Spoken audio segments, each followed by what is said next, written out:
And good afternoon, everyone. Welcome to Smudcast number 690, the Lotus Blossom Stereotype, Dangers of the Asian Fetish. Now, in case you don't know, this is a video from The Take, which came out 2 years ago, has about 370,000 views. And I gotta say, I don't know what this is going to be about specifically about Asian women. There's a whole category of women in that part of the world. And when you say Asian, that could mean anything from China to Japan to Vietnam to Malaysia to Singapore, you name it. It's all over the place. So this is not a storytelling trope. This is not a pattern of storytelling I'm familiar with. It could be in other stories, in other cultures. I just don't know. But this is an 18-minute video about how... Two middle-aged white women are jealous of pretty Asian women. I think. I don't know. This is such a... Because they want diversity, but this is the wrong diversity. Well, they want ugly people so they can feel better about themselves. Think of the dangers of the buxom blonde American fetish or the red-headed Scottish fetish or what. Like, pick any fetish about women which are sexual by nature, and they're used in magazines all the world over to advertise or look good in films. And I'm like, this is fine. You can like things for many reasons based off genetics or culture or hairstyle or fashion sense. Like, there's all reasons to like something. So I don't see how it's bad. But in their case, I really only see this as, this is jealousy as well as the ideological part, which considers Asians to be white people. And white people are bad. Diversity is not white people, which means no Europeans, no Asians. That doesn't leave a lot of options for diversity. They're in the minority, we gotta protect our Asians, or they're just like... But Asians, have you looked at the global composition, how many Asians there are? Well, yeah, I know, but it's gotta be... I don't think that's a minority. It's gotta be in the West, they're a minority, or they are just like white people, we have to put them down a peg. And they cheer when we become minorities in the West ourselves, while we're also a minority globally. Can you imagine so that? we're actually oppressed. We're going to get into a weird, like, we're at war with Oceania now because we're in the minority, so the white people have to be protected. It's like these dumb... It will never happen. No, it won't ever happen, but this is the dumb sort of groupthink that they're going to get into, minority defending, just because... Mm-hmm. Oh, white people are now in the minority because we crushed their spirit so much they walked away. It's going to be this double talk nonsense. So anyway, and you mentioned before about this being a trope, but that's not it. A fetish is not automatically a trope. No. A fetish can be a trope, but a trope is not automatically a fetish. I went to a trope first because that's what I thought this is what they were going to be talking about, because there's plenty of films and stories with Asian people. That's totally cool. But I can't think of, like, the manga I've read for the past 30 years that had some sort of like, this is the Asian Japanese prostitute character sort of pattern. Okay, but there's brothels in every culture. So it's like, that's not really a thing. So I mean, we have to take Yahtzee into account here. I mean, the Japanese characters in manga, they all have these huge eyes that they don't have the slanted eyes of the actual Japanese people. So are manga characters actually Asian, or are they white? Yeah, the Lone Wolf and Cub series, even though it's clearly Japanese, these are possibly from Scotland or some other northern European country. Disney will remake it with black people next year. Oh yeah, that's probably I'm sure. Black Afro Samurai, they could make that into a live action. And the head of I forgot the clan, the old guy, he's gonna be played by a Euro villain. Oh dear. It's gonna be a Euro villain. Yeah, but they use the word fetish in this instance to be derogatory, and I think out of projection, because I've mentioned this a couple of times. They fetishize absolutely everything. So when they claim something's a fetish, suddenly in a negative way, that means they're just projecting their own mindset. Yeah, because if it was a stereotype or if it was a pattern of storytelling, we could address it very clearly and say, okay, this is how it's used. This is why it's used. If it's just a fetish, it's like, I don't think it's a problem, whether it's an Asian or anti-Asian or black or like whatever you like or dislike. Good for I have you. a beauty fetish. I only get hard when I see beautiful things, not ugly things. Oh, dear. Stop being ugly. There's the ultimate fetish. I only like what I like. Like, oh, thanks. That's a good one. All right. Anyway, 18 minutes. Let's get going. You go first class. Asian women are highly fetishized in our society, especially by Not the white ugly men. ones. The Oriental woman has always held a certain fascination for you Caucasian men. And one of the roots of this problem is the lotus blossom stereotype, also known as China doll or... Okay, so we're just talking about people who are different than other cultures. That the same with the Asians are curious in the West. It's this. I've met girls that came from China when I was going into college. They were like, oh, and they were very Chinese. They had no experience with white culture or white guys for that matter. So it's completely normal to be interested. And the geisha girl is deliberately, if you know even the least bit about geisha, they are deliberately made to look the prettiest possible. It's the same as having the hots, which is for advertisement. And that's more or less the same as an American stage singer in a skimpy red dress. Like what's the name? The girl in Roger Rabbit. Jessica Rabbit. Jessica? Yes, Jessica Rabbit. Imagine that as a normal human, and that's basically the same thing. It's a woman being made, an already pretty good-looking woman, made up to accentuate the beauty. And of course, people are into that. There are even pretty black women, just a lot aren't. There are pretty Asian women, just a lot aren't. There are pretty white women, just a lot aren't. Most are average. And some are actually, man, there are ugly Asian women. Holy hell. I don't think people fetishize those much. No. Yeah, this is a loaded sort of fetish. It has to, So this is why I say this video, this is middle-aged white women trying to tell you, don't look at the Asian girls that are prettier than us. Look at us instead.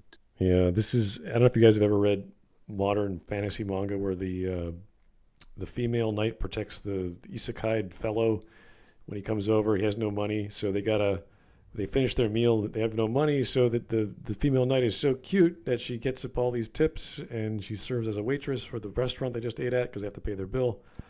And they're making more money because she couldn't pay her bill. So like, oh, why don't you stay on because you're so attractive? It's like, yeah, she's a knight. She's not a servant to the restaurant, but that's a thing that, oh, I can do this because I'm a female and I'm attractive and I'm nice and I'm beautiful, because that's what you do in these stories. You always present the attractive female protector or guardian or introduction to the world, and she serves as a guide. Whereas other isekai reverse that, like with Aqua in certain isekais we always talk about. Anyway, let's keep going. And it's a safe job, and Sure.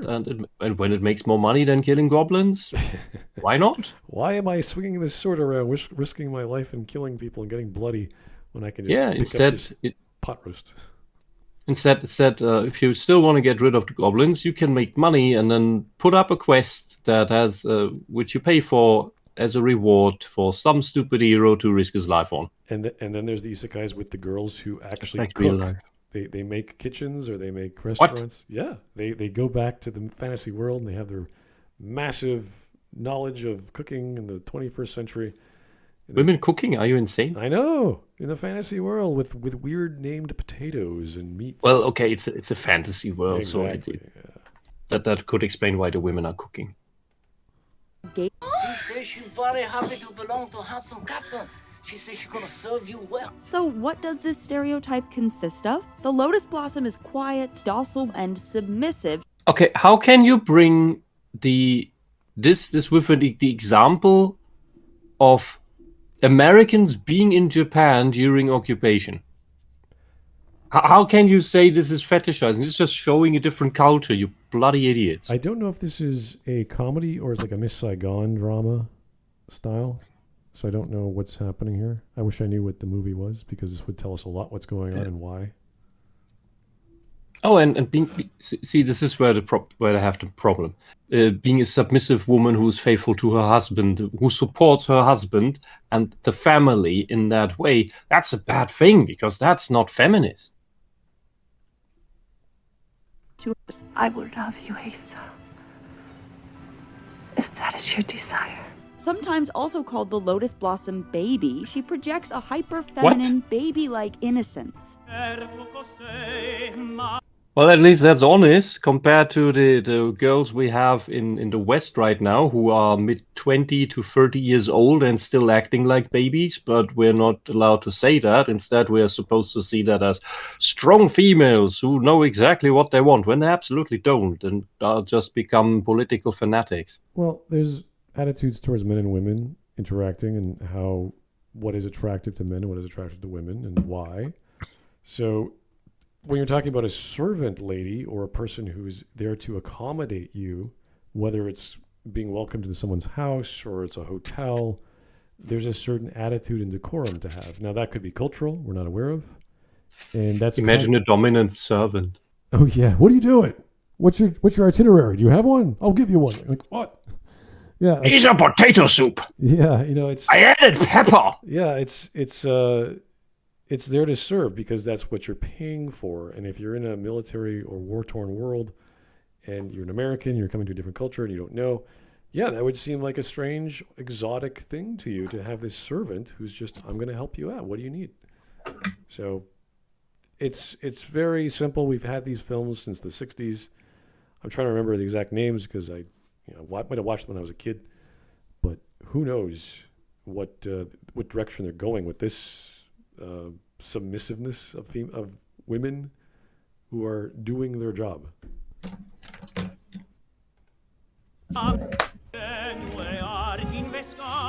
Which can lead to her being treated as empty-headed. She's almost always paired with a white man. I think I will enjoy very much serving under you. You are bringing up special movies where you have the Western guy in Japan, in a foreign country. You would have the exact same scenes with different setting, different background, slightly different behavior, maybe due to slightly cultural differences. If he'd go to Indonesia, to Native America, to I don't fucking know where, somewhere in Africa where they don't instantly kill you. This is, what the fuck is your fucking problem? Yeah, and in this case, this is a Bond film, or that previous one was a Bond film where everything's over the top and exaggerated, where Bond is amazingly suave because he's supposed to be, and women are, women. They're like, oh my God, this guy's so cool. So have I completely forgotten Madame Butterfly? Well, no, but I'm just saying, like in that example. No. It is. I do remember there was a year I watched every Bond movie up until what was out, which was Skyfall, and I think it just blurred into one big thing. Okay, you talking about the Puccini opera, or we're talking about something else? I'm mixing everything up. Which Bond film did you mean? That was the one that was on the screen. 1967. You Only Live Twice. Oh, okay. Oh, yeah. Oh, God. I mixed that up with. But I wondered what Madame Butterfly was a Bond movie. What? Well, no. Connery was wearing the crazy supposed face mask to make him look more Japanese, and it's like, no, it's not. Oh, it's coming back. That was a really silly film, and there's going to be a Bond girl or two in all these films, and it's expected. Mm-hmm. It's not like this is a fetish. It's like, not really. It's just Bond. Yeah. So these crazy narcissistic to take women they don't like being supportive to anyone, especially men. They want to be served. This is the thing I got from all of these types of women is they want to be the princesses and queens that don't take any responsibility for their actions, which would make them bad rulers. But they want all this court to serve them.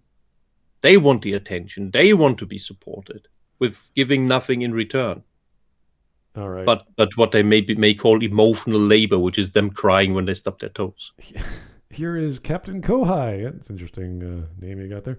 Now you mentioned the fantasy genre. I'm waiting for someone to use this argument for elves and other fictional races. Yeah, it's this fetish. It's, oh, wow. Women who are attractive with long hair that live in the forest, have long ears, and they're magical in nature. It's like, oh, this is an exotic thing I've never experienced in this way or in this style. No. It's the oh, those women are nice to me. That it could be the opposite. It could be. I think that's the problem. They're violent against you because you're invading their space. Yeah, but they're okay with that. The take would be okay with women being violent.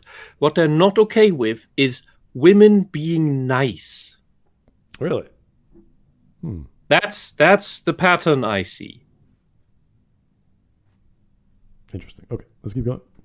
Male fantasy. Lotus Blossom's white savior, while Asian men are desexualized and removed from the equation. The Lotus Blossom is above. Who's the one desexualizing men all the time? Wait a second. Are we saying when we watch a Western film that has to do with Asia, we're desexualizing Asian men? How? That's like saying... Like cucking them. Yeah, it's like saying Rocky films, when he fights all these other characters, the Russian, the big black Mr. T character. Are we desexualizing those guys because they're not white? I don't think so. I think they're pretty important to the story, actually. They're completely making this up, and then they say hypersexualized. What is hypersexualized? Can you please define that? Yeah. Because they always use this word. They never say the normal word. It's always it's not even a superlative anymore. It's a hyperlative. When you have a geisha or you have a kimono lady or any kind of girl in a robe, that is not hypersexualized. It could be aesthetically pleasing or very done up compared to how she would normally look. Of course, you're wearing makeup, you're wearing a dress, you're wearing sandals, you got your hair up, all kinds of nuance. This is normal beauty, normal sexuality. That's not hyper. Yeah, what is hypersexualization to the culture of geisha girls or to hyper is? Well, it's when the woman looks prettier than the one critiquing her. I don't know. I wish we knew. It's just buzzwords. Of all, hypersexualized and is often portrayed as a sex worker. Prostitute. You were bringing up geisha, you bloody bind. In most of those movies you showed, those were geisha. They are professional prostitutes. Yeah, this is Full Metal Jacket. We were born into that, which is sad enough, or got into that, which is also sad. But they're professional prostitutes. So yes, they are sex workers. Yeah, this is kind of the point. They have to be attractive. They have to look good. They have to get partners. This is the point of this. I refuse to use the term sex worker. Okay. Mm-hmm. Well, recently they're establishing or mainly using from government sites in various Western countries. They're not saying drug addicts anymore, but drug users. So drug addicts. No. Oh, what was this other word? Let me check in my New Zealand is Burning channel. New Zealand. There it is. Dup. Is New Zealand actually burning? No, I'd have to look. Oh no. It's we started making a separate cultural war section, and there's every country, and it's called like New Zealand is burning, Australia's burning, Canada's burning, which is actually burning. Yeah, that's what I was gonna say. And it's just all these horrible things happening of this agenda crap. And the thing is, it's everywhere. It's the same stuff in every country. They use the same arguments, the same propaganda, the same bullshit in every country. about race, about alleged prejudice, about being against the immigrants, and they always say you have no culture, everyone else has a culture, which is really strange.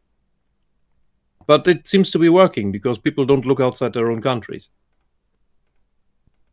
Dialogue from Kubrick's 1987 film Full Metal Jacket both reflected and perpetuated that association in a lasting way. She'd be like, What? "Oh, me so horny, me love you long time." The innocent lotus blossom is the flip side of the deceitful dragon lady. Okay, wait. We went from a music video to a comedy to the 25-year-old version. Which, yeah, a comedy, and then now we're talking about the dragon lady, which is I don't know where are we going with this? Like, there are women who are Asian, we get it. There's the tiger mama, there's the dragon lady. Like, what else is next? What are we gonna do? The little baby kid is adorable. My vengeance is inspired tonight. Who weaponizes her sexuality for nefarious purposes. But both tropes Wait, this is not a trope. What are you talking about? It's just a villain who happens to be female. And that wasn't a very good Asian depiction, but fair enough. They have to do an English acting class to sound English so people can listen to it. Why are we jumping into tropes? What happened to the stereotype of the Asian fetish? Does this really, like, we see the evil elderly Asian woman plotting something? Oh, that's a fetish. Like, really? Maybe to some people. I don't think that's a big thing. perpetuate the overt and excessive sexuality that has long been linked. Kissing women are excessive sexuality.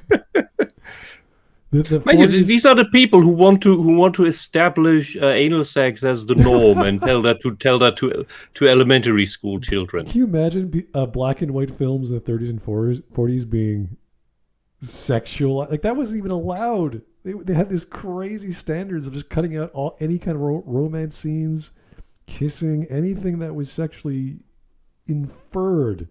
And a loving, caring, empathetic, mutual kiss. Yeah, you couldn't even have beds. You couldn't have queen-size beds in sitcoms. That's what they call hypersexualized. We separate single-person beds in the same room, husband and wife. You're like, what the hell is this setup? That was the 60s. To 8 characters. In short, the Lotus Blossom on screen as objects of desire, but ones which are disposable. Get out, be a You're showing a geisha. That's any conflict that involves a man and a woman, or a main character and a female, whether it's a main character female or secondary or just a prostitute or whatever the scenario is, because they're no longer relevant to the story, they are disposable. If they're not plot related, everything's disposable. Who cares?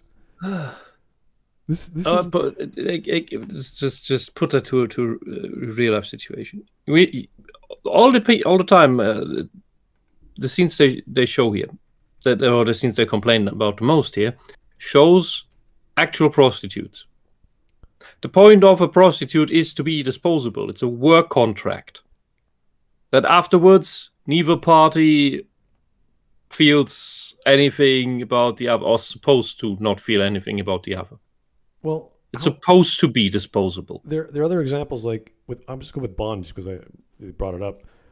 Michelle Yeoh, she was in Tomorrow Never Dies, and she was a main character. She's a female spy action character, so she was part of the plot. She's not disposable. In fact, Bond needs her at many times. Like, they're handcuffed, and they're trying to escape. So, what is going on here? Like, I don't get what we're doing. We're jumping into tropes, then we're going back to fetishization of styles of women who happen to be Asian. It's just very bizarre. Can't we just have characters who have plots? And if they don't have plots, they're not part of the story, so they get put to the side and forgotten, because that's the point. The scene is over. Anyway, we got some super chats. Captain Kohai, one more time. Thank you, sir. Well, actually, geisha aren't prostitutes per se. The actual distraction goes to Oiran, but they do work in brothels as performers of a non-sexual way. Okay, there's... Yeah, that is also part, yes. Okay. The Copper Owl is a good one. I love it when my Asian gilf plots against me. Okay. You got your grandparents, and they're like, we're going to mess up our grandchild. It's like, all right. Oh, boy. I can get 10 like you in 2 minutes. They're lusted after only as long as they continue to project traits like obedience, subservience, and a baby-like lack of agency or individuality. Here's our take on how the Lotus Blossom trope fetishizes Asian women with danger. So they're basically like Western women right now, but nice. You know, I'm reminded suddenly of a Quantum Leap episode where Sam goes into the body of a guy coming back from war. I think it's Vietnam, or no, I think it was Japan. I can't remember the name. And he brings back a Asian, I can't remember if it was Japanese or Vietnamese bride, and she's all in her Oh yeah, it was Japanese, all in her Japanese kimono gear, because she just came from Japan. And because he just gets off the boat, he doesn't know, he's not informed what's going on. So he just gets on. He finds one of his supposed relatives, and they drive off in a truck. And he didn't know that he was married. So it was like, oh my God, he was married, and that's a big mistake. But throughout the entire story, the story is about accepting this woman who loves this man, and telling the story of acceptance of this Southern American household on the farm, embracing their culture because they're part of the family now. And it's such a simple, heartwarming story with Quantum Leap, because Quantum Leap is all about going back in time and fixing things that was screwed up. And because Sam is such a nice guy, he knows what to do. He marries the girl, and the family accepts her, despite all of the family members going against, like telling her how to dress and how to insult people, and tell all our relatives are very fat because she doesn't know what the customs are. There's all these funny, silly things.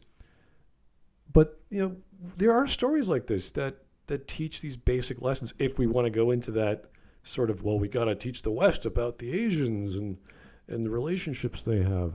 So this is childish stuff. And I don't think it's connected with anything related to storytelling. And why I think Whisp is right. This is just weird.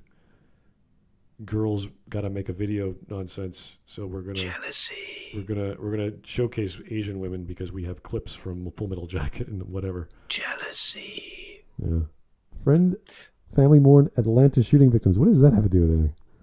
Okay, this is the Asian hate propaganda, which there apparently is. Racism against Asians that get frequently attacked, robbed, murdered.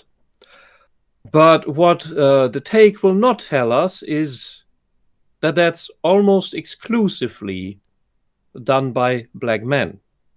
And the token black woman on the screen is not going to distract us from that fact.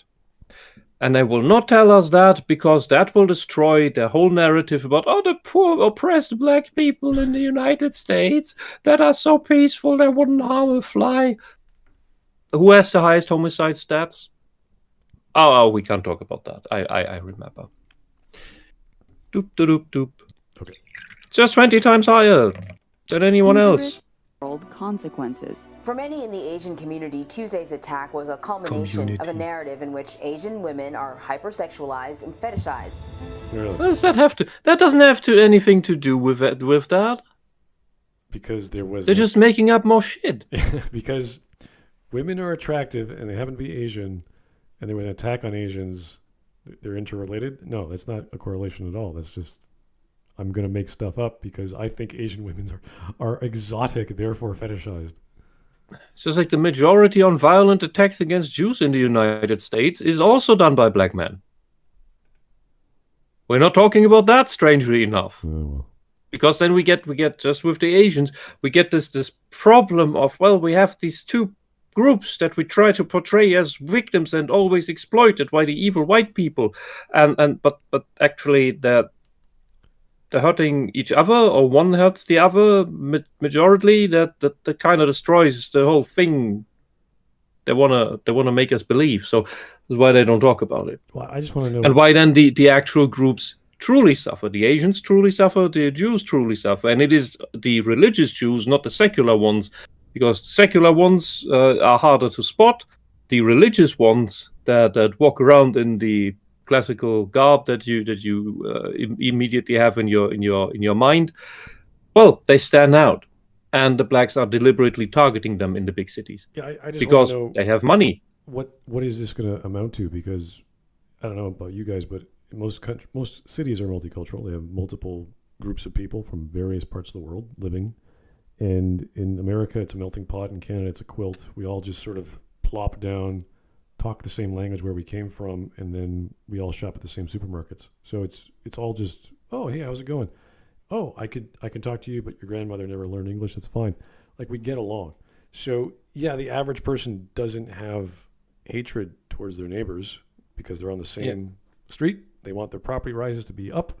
So if you do something good, like build a deck or mow the lawn, the neighbors want to do something good too because they want to look good as well. They want to get their property. Yeah, that's when you're in a good neighborhood. Right, exactly. What is going on here? Thomas Sowell explained that very well with the concept of the middleman demographic or middleman minorities, which are immigrants who come to your country, and they're the competent immigrants who left their own countries to go into foreign lands for opportunities to make something of themselves, not to be leeches, but to make something of themselves. They usually start small businesses, like the Jews in Europe. They were peddlers and built their businesses like that.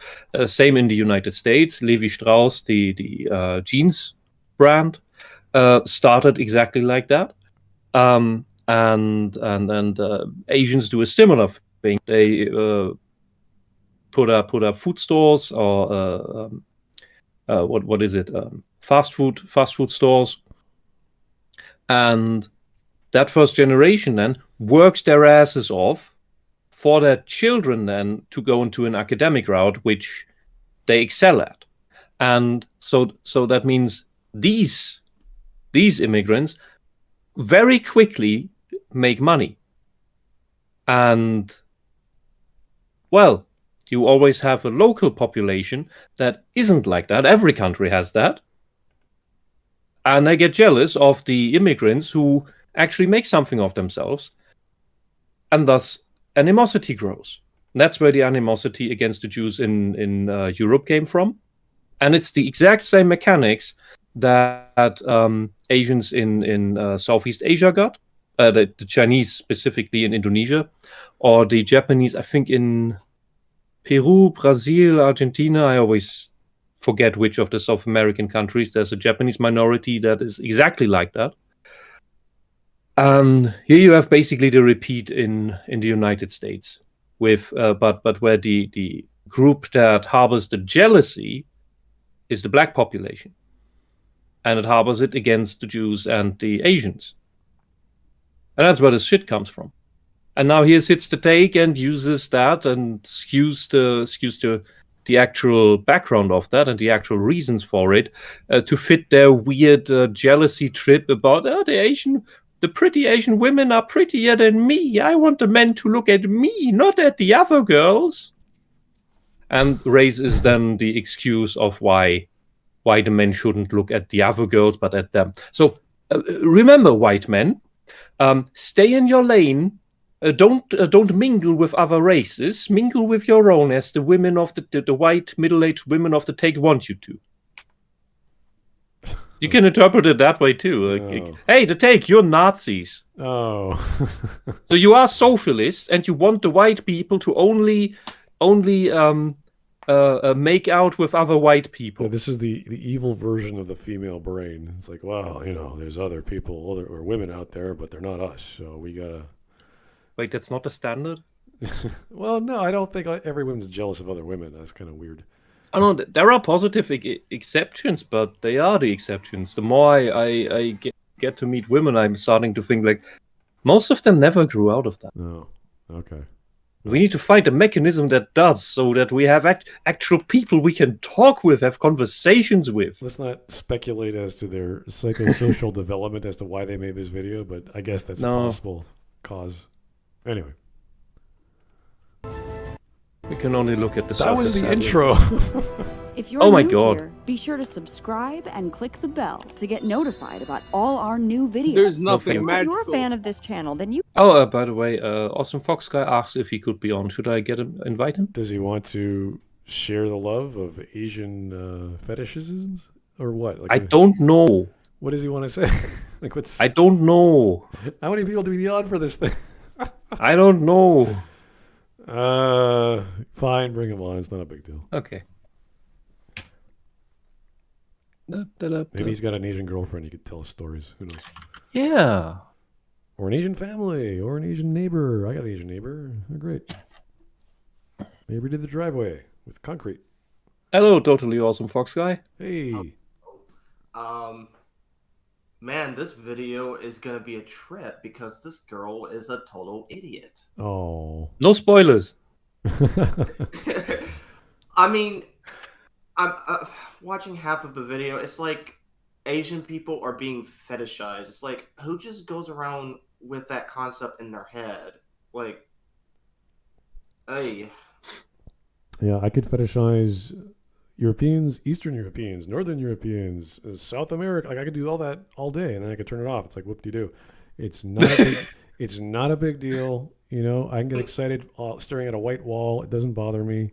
So I mean, what this girl doesn't understand is that anything can be sexualized if you think about it, but she's taken it in the most extremist way, like, oh, Asian is being overly sexualized. It's like, maybe it sounds like you're projecting just a little. I would love to see a multitude of over-sexualized Asians. I really would, because most of the times you meet average Asians, because there's so many of them. No offense to the procreation proclivities of Asians, but they're everywhere.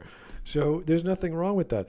And if you want to be more attractive to the general world, either in a sexual way or in a motherly way or any way, you know, if you go to a resort and there's a bunch of servants and that's their job, great. Make people happy, make people comfortable, make people smile when they, oh, look at this pretty person, and they're asking me nice questions like, what would I like to have for lunch? Oh, I don't know. What do you got? Like, that'd be great. So I'm okay with that, whether it's Asian or American or any hospitality that people show me. That's a good thing. So, and if you look pretty doing it, I'm going to even be happier. So you have to have a very interesting personality. I don't care how big your tits are. If you're the least uninteresting, I'm not dating you. Well, that's the dating world. I think specifically we're talking about the submissive nature of these women in Bond films and films from the 60s where they have like POWs or Americans on tour going to these hotels and having these Asians serve them like whatever. I would say that standard is still true because no one doesn't want to go for a girl that has little personality or something interesting about them, because I think most guys, they want a good looking girl, but they also want a girl that isn't like a fucking bimbo on interesting personality. Sure. I'd say a jealous, nasty, greedy woman will not make a good mother. Well, the same with stewardesses on planes. They are or stewards, they're there to serve. They're there to be open and attentive and to make sure everything's okay and make sure you got your nuts in your pillow and the guy at the back is not reclining too far. Like all these things to make your accommodation as comfortable as possible. And they're going to put up with all your crap. And that's the point. Even if you're a really bad person. So we are training people to behave courteously and hospitably. That's normal. Whether you're coming from a household of Eastern background into an Asian household, they have a certain style of you're taking your shoes off. They give you slippers. Like there's all this whole format of entering and leaving the room. So this is just formalities, and they're taking it in the version of movies, and they're condensing it into little 2-second clips. Here's a James Bond scene where the Asian chick who's a Bond girl or not even a Bond girl, just the intro to the Bond movie gets thrown to the side or killed. It's like, yeah, it's a Bond film. It's supposed to happen. It's not a pattern in life. That's just a Bond film.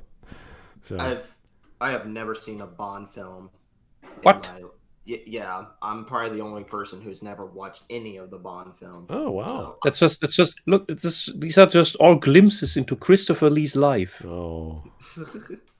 But I know my oldest brother watched it a lot, so he could probably recommend it.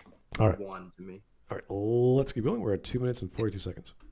All right. Self a lifelong learner. That's why I today's video Skillshare. I don't think you learn anything. Online learning Every time community. I say Skillshare, I Chinese don't want immigration to. into the U.S. Sorry, Mike. What was that?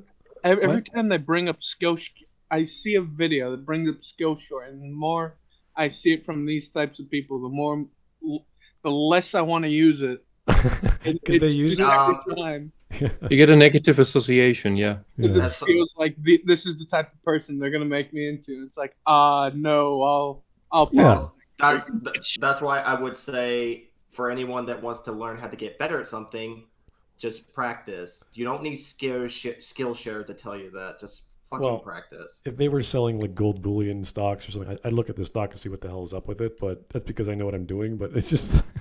I think there's enough. Well, I've been drawing my There's do-it-yourself videos on the internet at this point. That's true. That's good. Well, I've been drawing my entire life, and all I can say to them, just practice. You'll get better. It may not turn out good at the first try, but just keep on at it. You don't need Skillshare or any of these big companies that just want your money to tell you that. Okay. Here we go. Before the 1882 Chinese Exclusion Act suspended all Chinese immigration into the U.S., the Page Act of 1875 prohibited the immigration of East Asian women for immoral purposes. In practice, this effectively banned all... Yeah, okay, they didn't want sex trafficking, you bloody woman! What the hell is wrong with you? All Chinese from entering... All Chinese women are used for sex trafficking? Are just working as prostitutes? That's what you're saying here. Bloody hell! It sounds like that's what she's saying. Isn't there like I've heard this somewhere where someone's like, sex trafficking usually happens somewhere around like in Mexico and China. Like, is that even true? Or well, this is what happened when you have open borders, and now they're saying, "Hey, wait a second, we're noticing all these bodies coming through the border for nefarious reasons that we don't like. We got to stop that." So you could say Asian women, you could say Asians in general, whatever the reason was 120 odd years ago. It's like, okay, probably not the best solution, but you got to do something. And you don't want to know the number of people who go missing in China for Lovecraftian reasons. Oh, all right. That's a different topic. Anyway. Support Lovecraft. In the United States, such as the Page Act, discriminated and barred Asian women. They've been stereotyped as a seductress, as subservient. Hollywood's earliest portrayals of Asian women solidified the Lotus Blossom's counterpart, the Dragon Lady, as the female embodiment of yellow peril, or the perceived threat that Asian immigrants pose to an American way of life. You will first have the torture of seeing this is Fu Manchu. And slowly away by this hungry acid. Chinese actress Anna May Wong was famous for roles like the scheming Mongol slave in the 1924 silent film The Thief of Baghdad to the duplicitous Princess Ling Moy in 1931's Daughter of the Dragon. Wouldn't that be a plus for Asian actors in the US getting such famous roles? Isn't she the villain in this movie? Well, it's still a famous role. This is no different than having a character like Lady Macbeth in a story as a main character. That's fine, whether it's Scottish or Asian. Only white people must be villains, I guess. I mean, that's how it is nowadays. But if she's the villain in this movie, then what she's doing makes sense. I mean, what do you want her to do? Not act on her roles? Like, what are you on about, lady? Just merciless vengeance. The trope of the lotus blossom portrayed the Asian woman as both sexual and submissive, originating with Pierre Loti's semi-autobiographical 1887 novel Madame Chrysanthemum, about a naval officer's temporary marriage to a Japanese woman. This influenced the 1898 John Luther Long story Madame Butterfly, about an American naval officer who takes a temporary wife called Butterfly,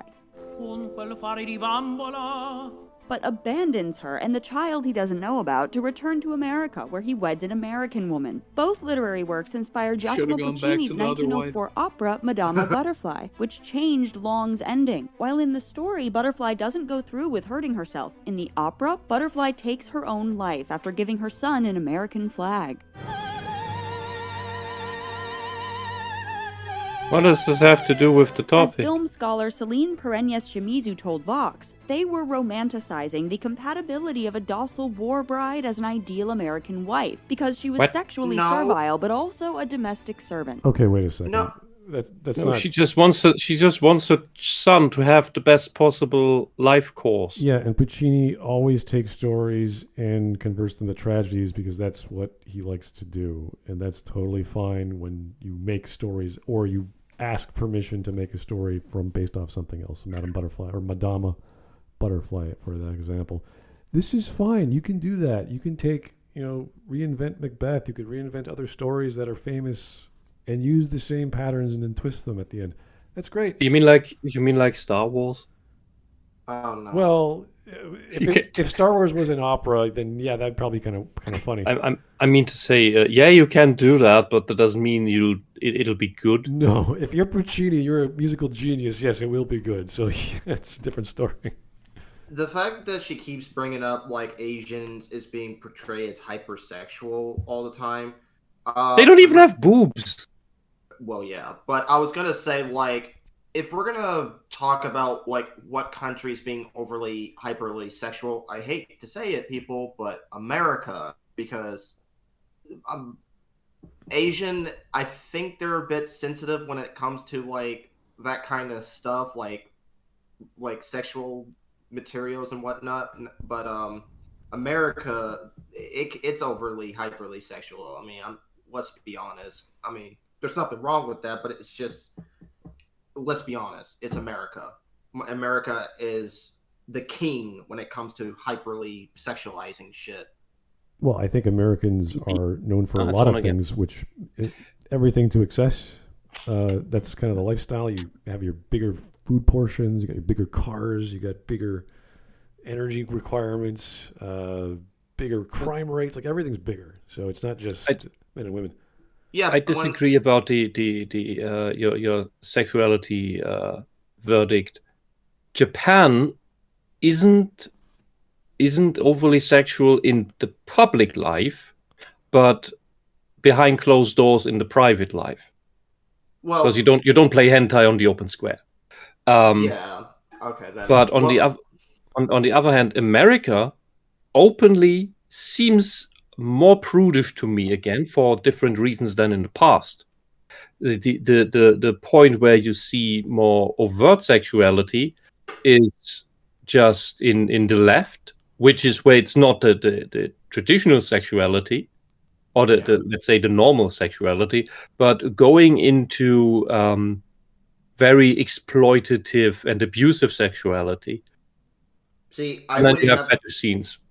See, I wouldn't have a problem with that if they just kept kids out of it. And this is the problem that I've seen them doing recently, is that if you want to go out in public, be a bunch of degenerates, fine, whatever, keep kids out of it. Oh, they're not keeping kids out of it? That's questionable. I think Tyler Preston has it on point. There's the red light district. That's where you keep it. Take it to the red light district. Abuse each other there. But leave the kids out of that. All right, here's 4 super chats I was neglecting because I was paying attention. Captain Kohai again, thank you, sir, for the 5. I love it that the far left and far right have the same views in a way. They both hate fun. Well, it's an issue of freedom, and if certain countries allow, I don't know, let's say China allows freedom of zoning laws. You want to build a building next to another building, they go for it. You got the money, we'll do it. If you want to make a comic book with all kinds of violence and sex, Japan's like, we don't care, go for it. So there's different rules for different countries, and they come out in different forms of media or different forms of reporting. And America is usually generally the best at doing whatever you want. But now that we've seen the influence of the East with cartoons and anime and manga and light novels, there's way more freedom and way more passion, I would say, in the East when it comes to telling these stories with quality of storytelling, let alone artwork, that has been influencing us in this way. Whether that is from Asian actors infiltrating American productions, I don't know. But this is the weird interpretation that Take is giving us that is making us see this in a different light, which I don't think is the correct one, unfortunately. I'll just reply to that with loosely quoting the name of the rose. Whoever laughs about things may laugh about the ruler. So you can't make comedy. Fun is not allowed because you might make fun of your despotic, fanatical, insane ruler who wants you to think the way he or she thinks instead of freely thinking. Because free thinking leads to critique. Fun leads to critique. And then this whole illusory bubble that your despot created falls apart. That's why neither the left authoritarians nor the right authoritarians can't allow fun. The Christian authoritarians can't allow fun. The Islamic authoritarians can't allow fun. That's why. Well, I still think the president from China looks like Winnie the Pooh. Just saying. He has that look. Okay. Here's another from Captain Kohai. Anything can be sexualized, even Oompa Loompas. Also, Yes. Let's not go there. Also, I love how she's bringing up only Asian women so far. Well, that's the title of the video, so that's fine. Oompa Loompas is the little guys from Willy Wonka, in case you were wondering. Yeah, let's not go there. We're good, thank you. The dark. Also, okay, go ahead. What the fuck? We know. Okay, guys, you don't have to point out what I am into. Like, let's just focus on the video. All right. The Dark Seraph, thank you, sir. Dear YouTubers, ads for Skillshare or Surfshark aren't going to make me use them. Oh, really? What's Surfshark? I'm not sure what that is. Was that some VPN thing? Oh, it is? Oh, okay. I think it was some VPN thing. Unless you're doing torrenting. I don't know why you need a VPN. That's kind of weird. Kevin Bailey asks, do you guys think they talked to any Asian women before making this video? No. Well, I think they have an Asian on staff, so they could feel justified. An ugly, jealous Asian. We have representation on our staff. Surfshark is like this VPN thing, I guess, to block like intruders. Right. No, I thought it unblocks the. Yeah, you can't watch this in your country. Use Surfshark VPN to unblock this. No advertisement when we don't even get paid, please. All right. Anyway, Captain Kohai for the last one. We kept going on the video. Also, this old saying, beauty is in the eye of the beholder. As with any fetish, it is subjective to your own tastes and preferences. That's totally fine. That's great. That is true. The problem becomes when some YouTubers or critics use their fetish or use their subjective views to justify why something is good or bad, which is what you don't do when you're criticizing something properly. Yeah, you don't see me doing it, so stop it. All right, let's go. In the second half of the 20th century, the extensive U.S. military presence in Asian countries created something called the military sexual complex. What do we get for $10? You just showed this. Everything you want. She's which institutionalized U.S. military prostitution through agreements with Asian governments and control. Did you know that happens everywhere where there's military occupation? People have needs. She's literally a hooker. Of course she's going to be overly sexualized. Like, have you seen Apocalypse Now? A long time ago, yeah. Yeah, you remember the bunny girl scene on the river? Okay. The big stage, and eventually the horny soldier that they bring in Playboy bunnies to support the soldiers. And eventually, but with a big moat between them, because the stage is floating on the river, and eventually the soldiers, and they're of every race you find in America, They get so horny, they jump the moat, they climb the stage, they want to get the bunnies, and then have to be flown out by helicopter. And they're not Asian bunnies; they're white bunnies. Yeah, so it's just men are horny. I mean, I believe it. I should know. And it's not because they're constantly horny. It's because they didn't get any girl for months. Plus, if they are constantly horny, that's called porn addiction, which you need. Oh no! The thing is just that if you are constantly surrounded by guys, you don't even and sleep in group tents. You don't even get time to jerk off. Well, yeah, but I'm just saying, like, for any guy, I would just say who isn't in that scenario, if they're like overly sexual, that's called porn addiction. Which is a bad thing. You need. That just screws your brain. Yeah, you need to control that. You need to basically go cold turkey because it's an addiction like any other. Yeah. But that's another topic. The thing is that Chad says that right, Diamond X, they're also in a war zone, and that usually makes people behave a bit more primal. Wasn't this taking place during like the Vietnam War? That was Apocalypse. Anyway, yes, we're good. To the hypersexualization of Asian women in Western media. She has bangs, and she let her hair. Oh no! Look how! Oh no! She has exposed shoulders. Oh my God! We can't. This is the Muslims can't watch this. Oh no! They're so like hyper. And they're serving a Budweiser. Oh my God!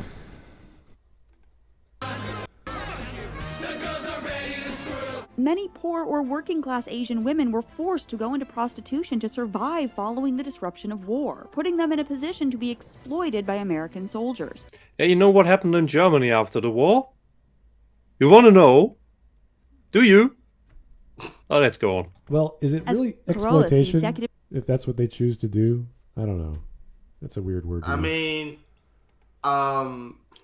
I don't know if it is, but you have a chance to get out of your destroyed country to these rich ass what's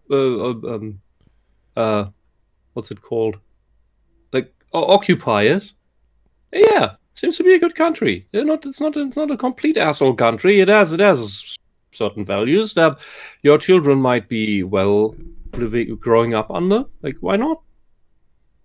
If the alternative is stay a prostitute in your homeland, this is not a good prospect. Hey. Director of the State Commission on the Status of Women tweeted, "White men have been trained, peer-pressured, and hazed by the U.S. military to release their anxiety, self-loathing, and hatred of the enemy onto Asian women's bodies." Oh my God. Bodies. They're not people. Bodies. And it's only the socialists who do not talk about people as people. They do not talk about humans as humans. They talk about humans as bodies, as if we're all already dead.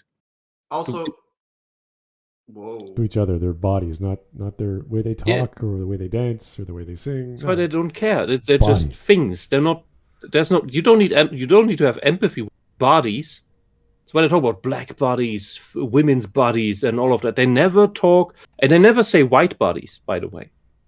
Because they're racist. That's the thing. Yeah, but it's the entire thing is dehumanizing. Because what's the Latin word for body? Soma. Soma? Soma. What is corpus? That is also Roman? Greco-Roman? What is that? Also, the fact that she said that these men were trained to like put their aggression onto like these Asian women, she's not shown like one evidence if that was the case. Maybe there was something like that in the past, but she's acting like that this is the majority of them. I would like for her to show proof. Oh no, corpus is body. So you could say they could say corpses, women's corpses, Asian corpses. Yeah, but what about... It would sound exactly the same, because a corpus is not necessarily alive. Bodies are not necessarily alive. All right. Let's keep going. It's just think about it the way they use the language. Well, they're stupid. Relationship is depicted romantically in Western media. Winning 1989 Broadway musical Miss Saigon. You're the one good thing that I found out here. Another iteration of the Madame Butterfly story, Miss Saigon focuses on the doomed love story between Chris, an American GI, and Kim, a 17-year-old Vietnamese prostitute who has his child after he leaves Vietnam. Some nights I wake up reaching for him. When he returns, Yeah, these are war with an stories, American you bloody wife, like idiot. in Madame Butterfly, Kim selflessly kills herself so that Chris's wife will consent to take and raise her son in America. You're still mine, but I can't go along. But while it's played as a tragic love story showing individuals trapped by impossible circumstances, the real story here is the huge power imbalance between Chris and Kim. And here we get the Marxist. Yes, women Power are weaker imbalance. than men, therefore there's a power imbalance when there's relationships and distance and war and all kinds of There's other- also apparently a power imbalance between the white and the Asian. You know, there are women out there that likes that in a man. They want them to be powerful and strong. So That's most of them, and the feminists are usually lying to themselves because most of them do have rape fetishes. I don't Just care read the about- feminist blogs and forum posts that they write. Like they Well, I don't really It's- care it's- what they it's- have to it's say because disturbing. they're insane. Like, Well, the rape fetish is just a product of the wish for a confident man who can be dominant, played to the extreme. That's just because it's just this see this as the playful variant that happens in sexual play. That's where that manifests. Where it's basically played out. The thing is that there are lots of women who they look for confidence in men, and they take the pretentious behaviors of narcissists and psychopaths, they mistake those for confidence, and then they end up in bad relationships because that wasn't actually confidence, that was something else. yeah. Which I would say for anyone, like this goes for anyone. Like if you're like people are attracted to like confident like people. Like I never really had a lot of confidence in myself, but when I met this guy and I had the confidence to talk to him, you know, it was easy. So it's like I don't know why I thought that was hard. So yeah, people like confident people. You know, they find that attractive. And because you can more likely imagine that you can rely on that person instead of someone with absolutely no confidence. Because that's someone who you may just have to protect all the time. All right. And not in a good way.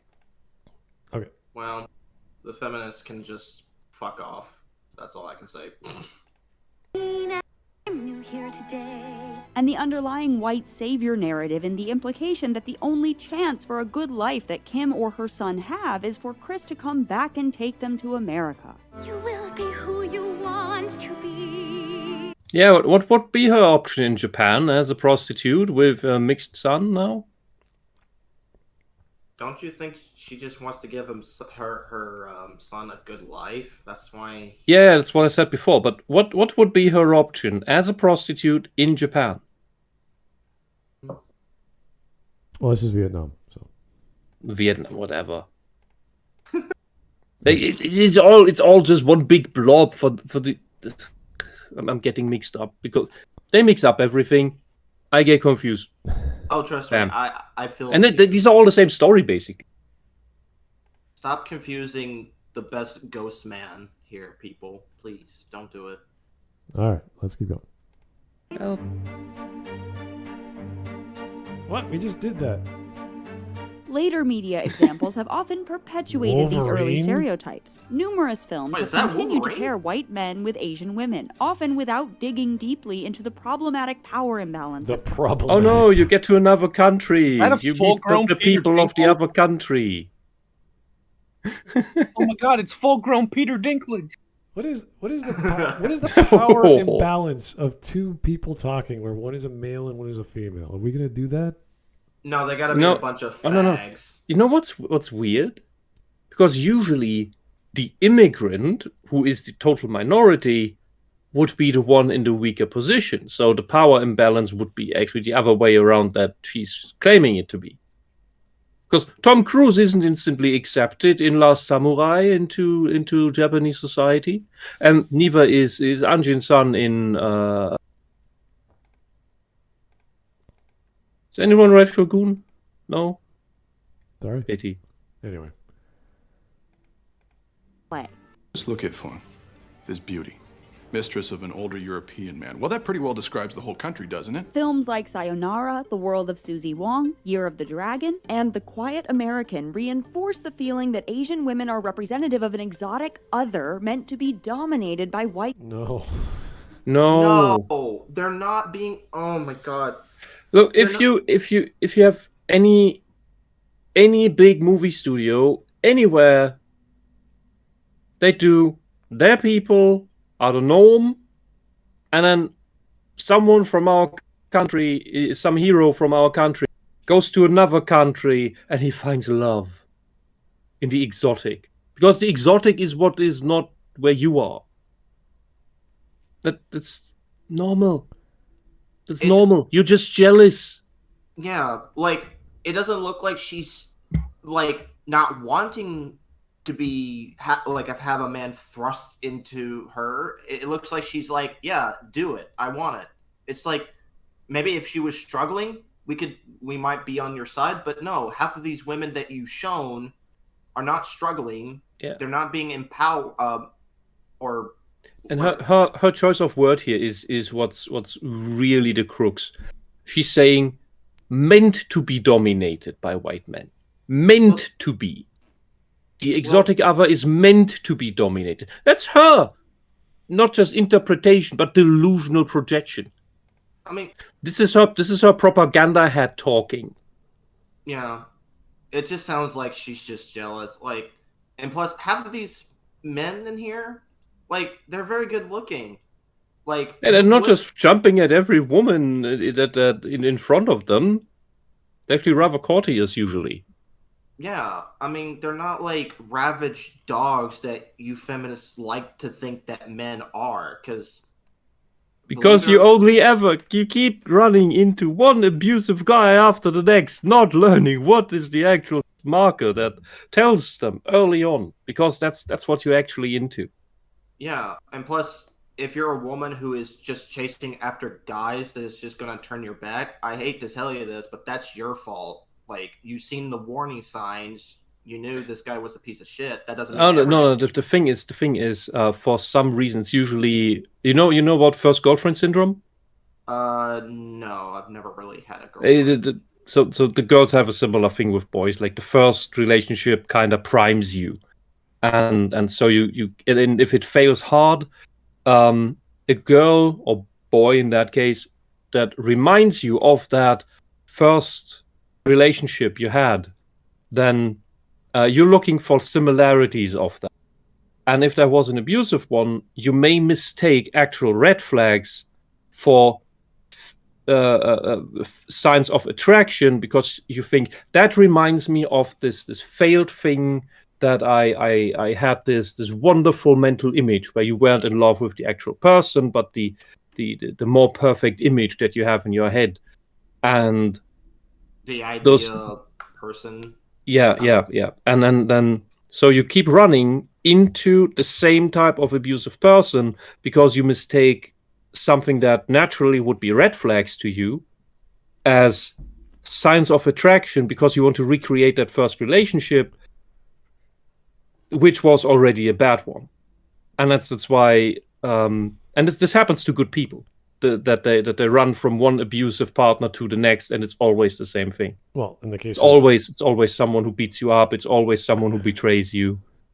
In the case of Frasier, they did an episode where Niles, this is later in the series, Niles is in love with Daphne, as he always has been, but he finally confesses, and the actress was pregnant, but they made it look like she was fat, and Niles could not process that. She was always perfect. She was always amazing. And Frasier's like, she's overweight. Can't you see? Like, well, no, she's glowing. She's beautiful. It's like, no. So, these ideas or concepts are real in relationships. And the joke is because even though they're psychiatrists, they still fall victim to basic humanity. So that's the part of Frasier, which is great. But anyway. See, I'm probably the only weird one here because if someone's like, she's fat, and in my mind, I'm just like, oh, really? I'm sorry. All right. Let's just play the video. Here's the Copper Owl one more time. Thank you, sir. I watched Shogun Charleston Heston. Oh, sorry. I watched Shogun. Period. Charlton Heston did a great job. Period. Yes, he did. Thank you. It's a nice tongue twister. Shogun Was Charlton. that a movie or the series? I only remember seeing the series. I don't remember the Edo period having a shogun named Charlton Heston before. So.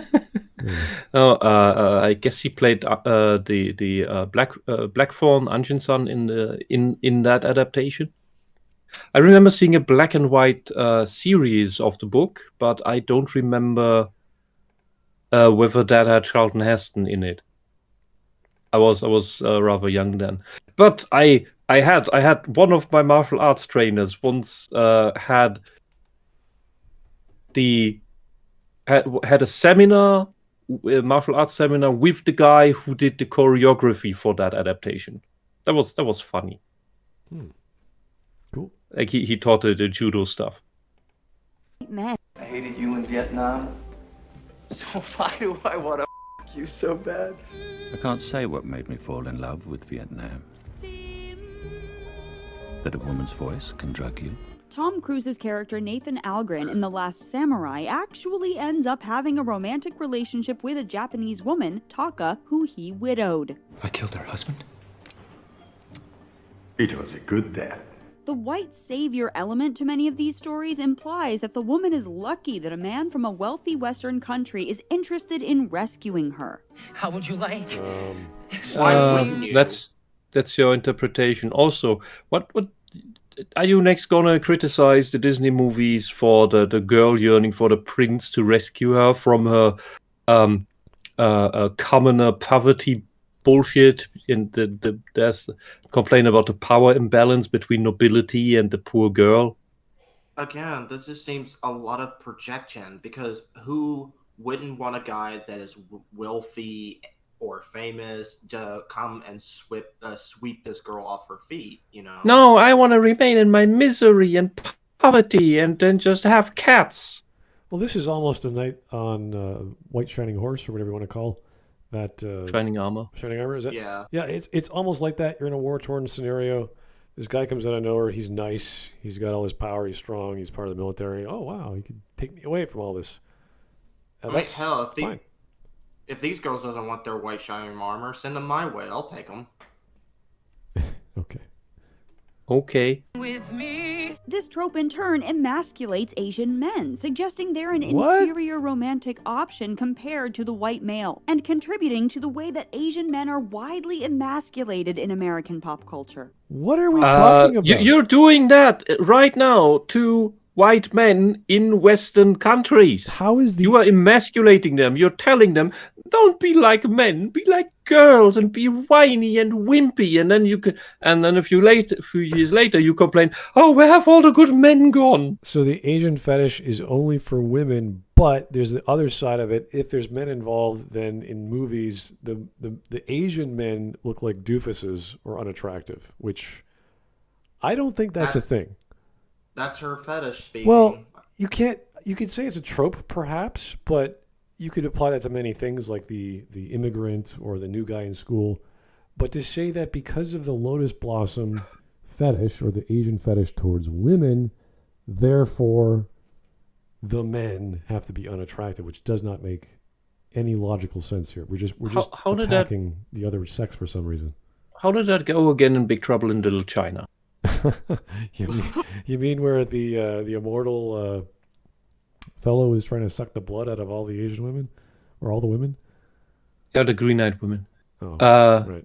Yeah, but the actual main character was the Asian guy who wanted to rescue his girl, and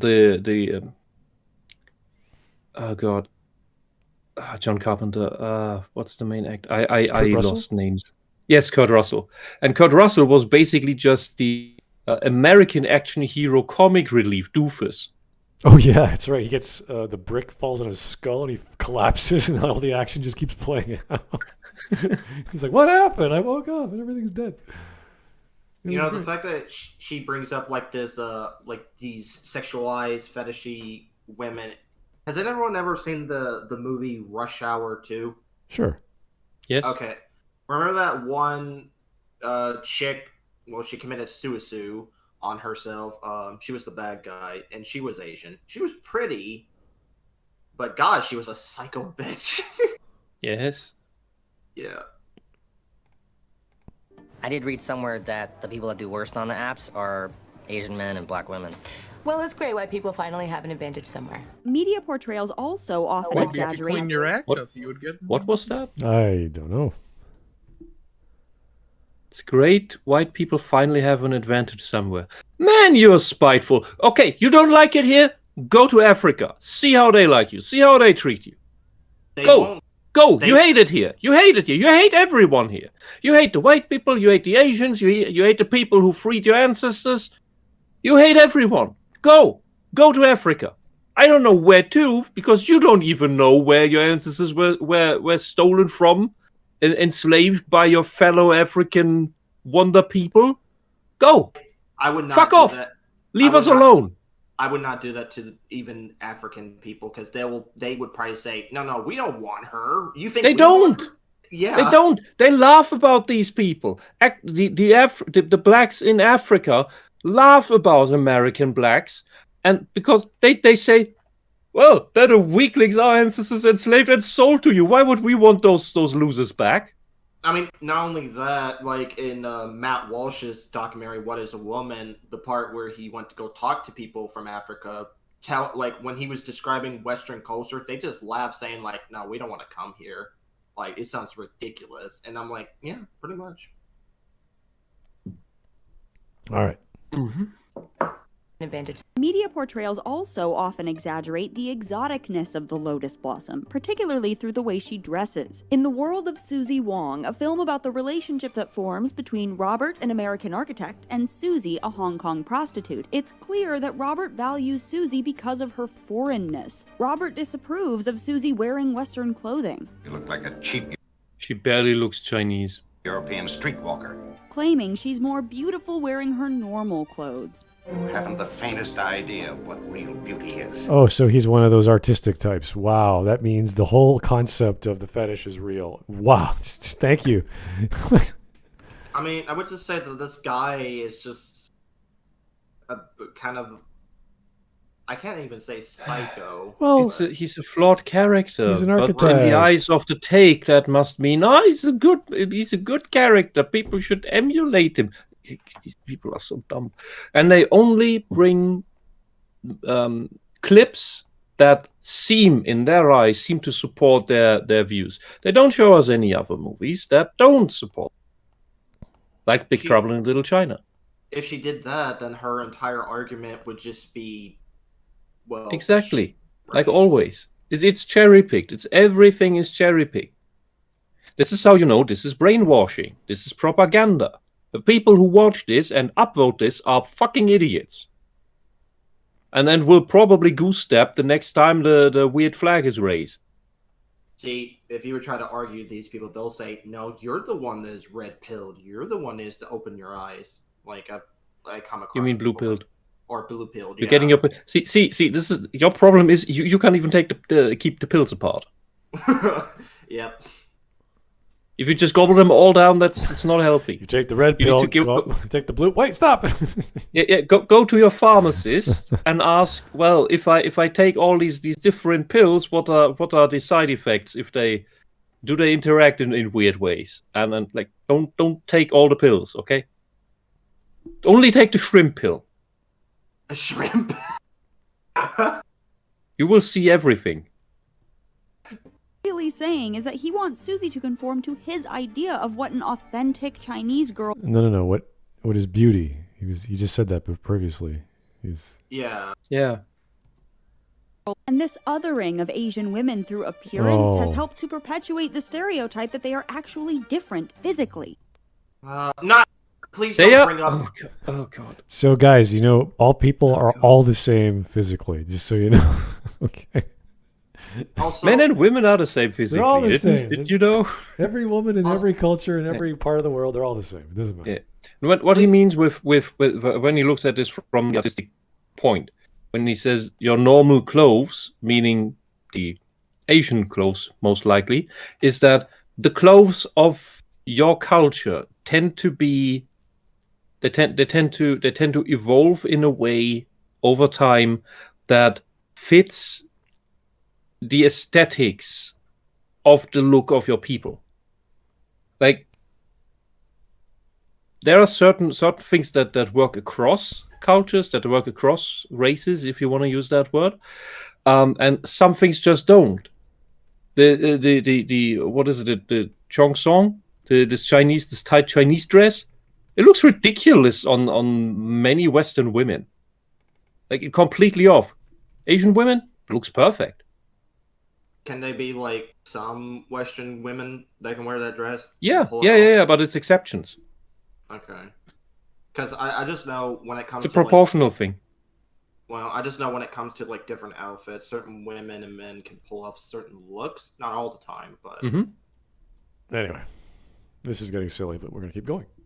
Well, it's a... Every view for an Asian woman. They laugh like this because they know men hate when women speak. Okay, and how do fuck they bring off. it on home You're for not the win? funny. Oh, the smallest vaginas in the game. Meanwhile, haha, you said Oh, vagina. so they are physical differences? Oh. Plus, I hate that comedic. Like, her 99% of the jokes. I tell you how my vagina smells for the 80th time? It seems to be all that female comedians can talk about. What's the deal? What's the deal with blood period? Like I don't hear men talking about penises and vaginas all the time, yet women who constantly talk about penises and vaginas all the time claim that men are obsessed with genitals. So now we're going into a reference, maybe, at all, to anime and manga, which is the Monogatari series, or any of those various seasons, because they always mix it up. I also want to add that the general that pregnancy on average is a bit longer in Asian women than in Caucasians, and shorter in Black Africans. Right. Japan's portrayal of Asian women in anime and manga, in particular the image of the big-boobed, blushing Japanese schoolgirl, has also perpetuated... Wait. So you show up Monogatari, you show Senjo Gahara, who is a violent, crazy perfectionist. Wasn't that Kill la Kill? The side character? The first one they showed. I don't know what the others. They went too quickly. They showed Mako, I think.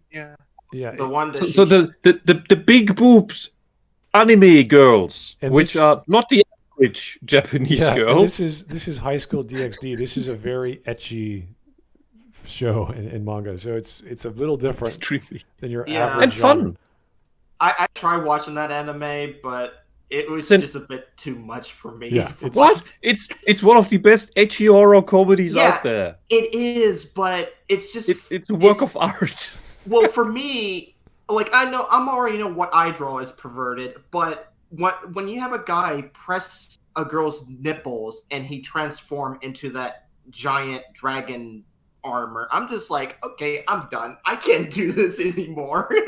It's just for the memes. You have for like drawing furry shit. You haven't seen a lot of anime. You've scratched the surface, man. No, you've scratched the surface. I've seen like I know that. Maybe not a lot, but I have scratched some of the surface of what like a lot of hentais do. Trust me, I've seen pretty much almost all of it.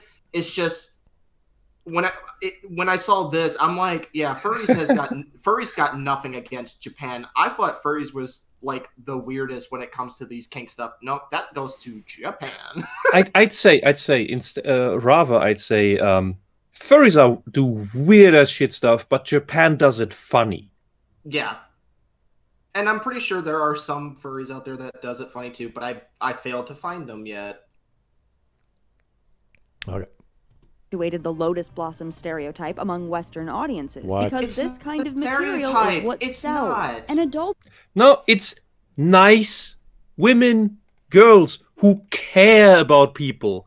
Unlike you are a narcissist. You don't give a shit about anyone or anything. You only want to own things. You want to own people. You want people to care about you. You want to be a princess. You don't give a shit about men. You don't give a shit about children. You probably don't give a shit about your own. You would probably eat them if it would profit you. Yeah, I don't think the girl on the screen from DxD, was her name is Gremory or something like that? It's Gremory, yeah. Yeah, she's not some fetish of Asianness. Like, that is like anime in general is not about Asian It's women. just I've said this once before and I'll say it again. It's just a character that men likes to look at. Like I've said this before, men like to look at something that is attractive. And you know what's strange? What? Tons of women love these movies and anime. Yeah. And plus I hate running into these people because I've said to people tons and tons and tons, like, this is just what men like. Women have different preferences. My preference is not on the majority side, but I can admit that this is stuff that the majority of men likes to look at. And it's understandable. They're gorgeous. They're slim. They have big boobs. Like, that's what men likes to see. And if you have a problem with that, maybe you're jealous. Yeah, maybe you're jealous, or you're probably some fat woman that is jealous. Yeah. So if you're jealous of that, lose the weight. But that's fat phobic. Don't give a shit. Don't give a shit. No, all the women have to be fat, and then she's fine. All right. They all have to be ugly like her, All right, let's and keep going. unavailable. But this is Obsession with these wait. types of characters. Wait. This is Bleach. I have not seen Bleach. Oh. I just recognize the main character. I don't know who the character in the background is, but that girl does not look submissive. No. I mean, if she brought up, like, Monster Musume, maybe, but... Oh, and I've watched that a ton. Those girls are not all submissive either. All right. Anyway. Is especially uncomfortable and problematic given their youth. They're not. Meanwhile, when portrayals of Asian What? women on That was a brief interlude. These are teenager stories between teenagers of the same age. They're problematic. You All right. That's one of those magical words we always go, Yeah, oh, teenagers. boy. Teenagers must not have sex, but we need to tell first graders how to masturbate. Anyway. Anyway, let's keep going. That's what these ideologues do. Yeah. Away from the obedient lotus blossom type, they can end up conforming to the dragon lady trope. Sex is a weapon. In my club, the women basically control the dumbstick and take the men's money. Asian women of different nationalities True. also tend to be homogenized on screen with a carelessness that reduces them to generic Asianness. What does that Aren't you mean? doing the same about white women? Can you imagine saying generic men? Canadianness or Americanness or any Eastern European? Like, what are you talking about? Asianness? You know how big a group that is? It's only bad when it's done to the groups they want to portray as that. It's okay when it's done to groups they don't like. Can you imagine, like just say generic Africanness? Like, that's a ridiculous statement to say, whatever that even means. Well, a generic German is always a Bavarian in lederhosen. See, with the beer stein, yeah, exactly. Memoirs of a Geisha, despite taking place in Japan, came under criticism for casting Chinese actresses for all 3 female lead roles. You cannot call yourself a true geisha. to be honest, they didn't look very Chinese. They looked like fitting for the Japanese. This is a very strange argument. because it depends. It depends on where in China you cast them. Well, you get your cast wherever you get your cast. This is like saying Lawrence of Arabia should have more people from Arabia as opposed to British actors. They came from Great Britain. They got the actors there. The same with Star Wars. The same with all these other casting agencies. So what? You can stop a man in his tracks with a single look. Similarly, many Asian characters have been given names which simply sound Asian by white creators, a practice harkening back to the days of Fu Manchu. Fu Manchu is a comedy, mostly, Right. in many parts. It's Fu Manchu is not as serious as you want to make it look. So naming things is part of the Also fetish? I don't think so. I really don't think this is part of Listen. Also played by Christopher Lee. Also, listen, ladies, if you wanna go there, look at anime. They do it to Americas. They give them like stereotype like American names, and it's funny.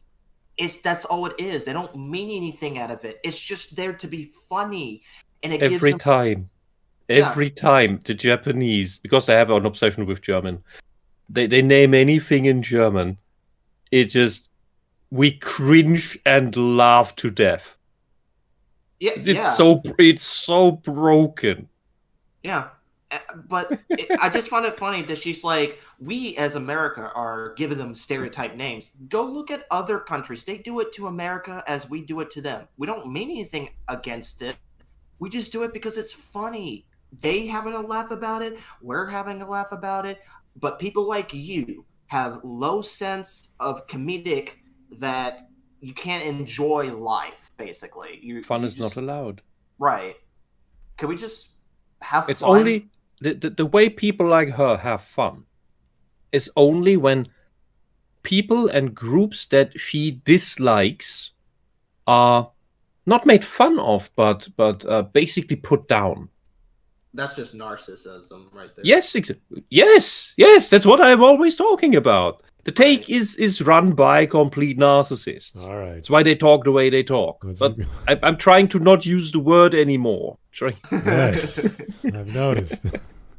We notice Wisp. Whenever it comes up, I'm like, oh, here we go. Anyway, let's keep going.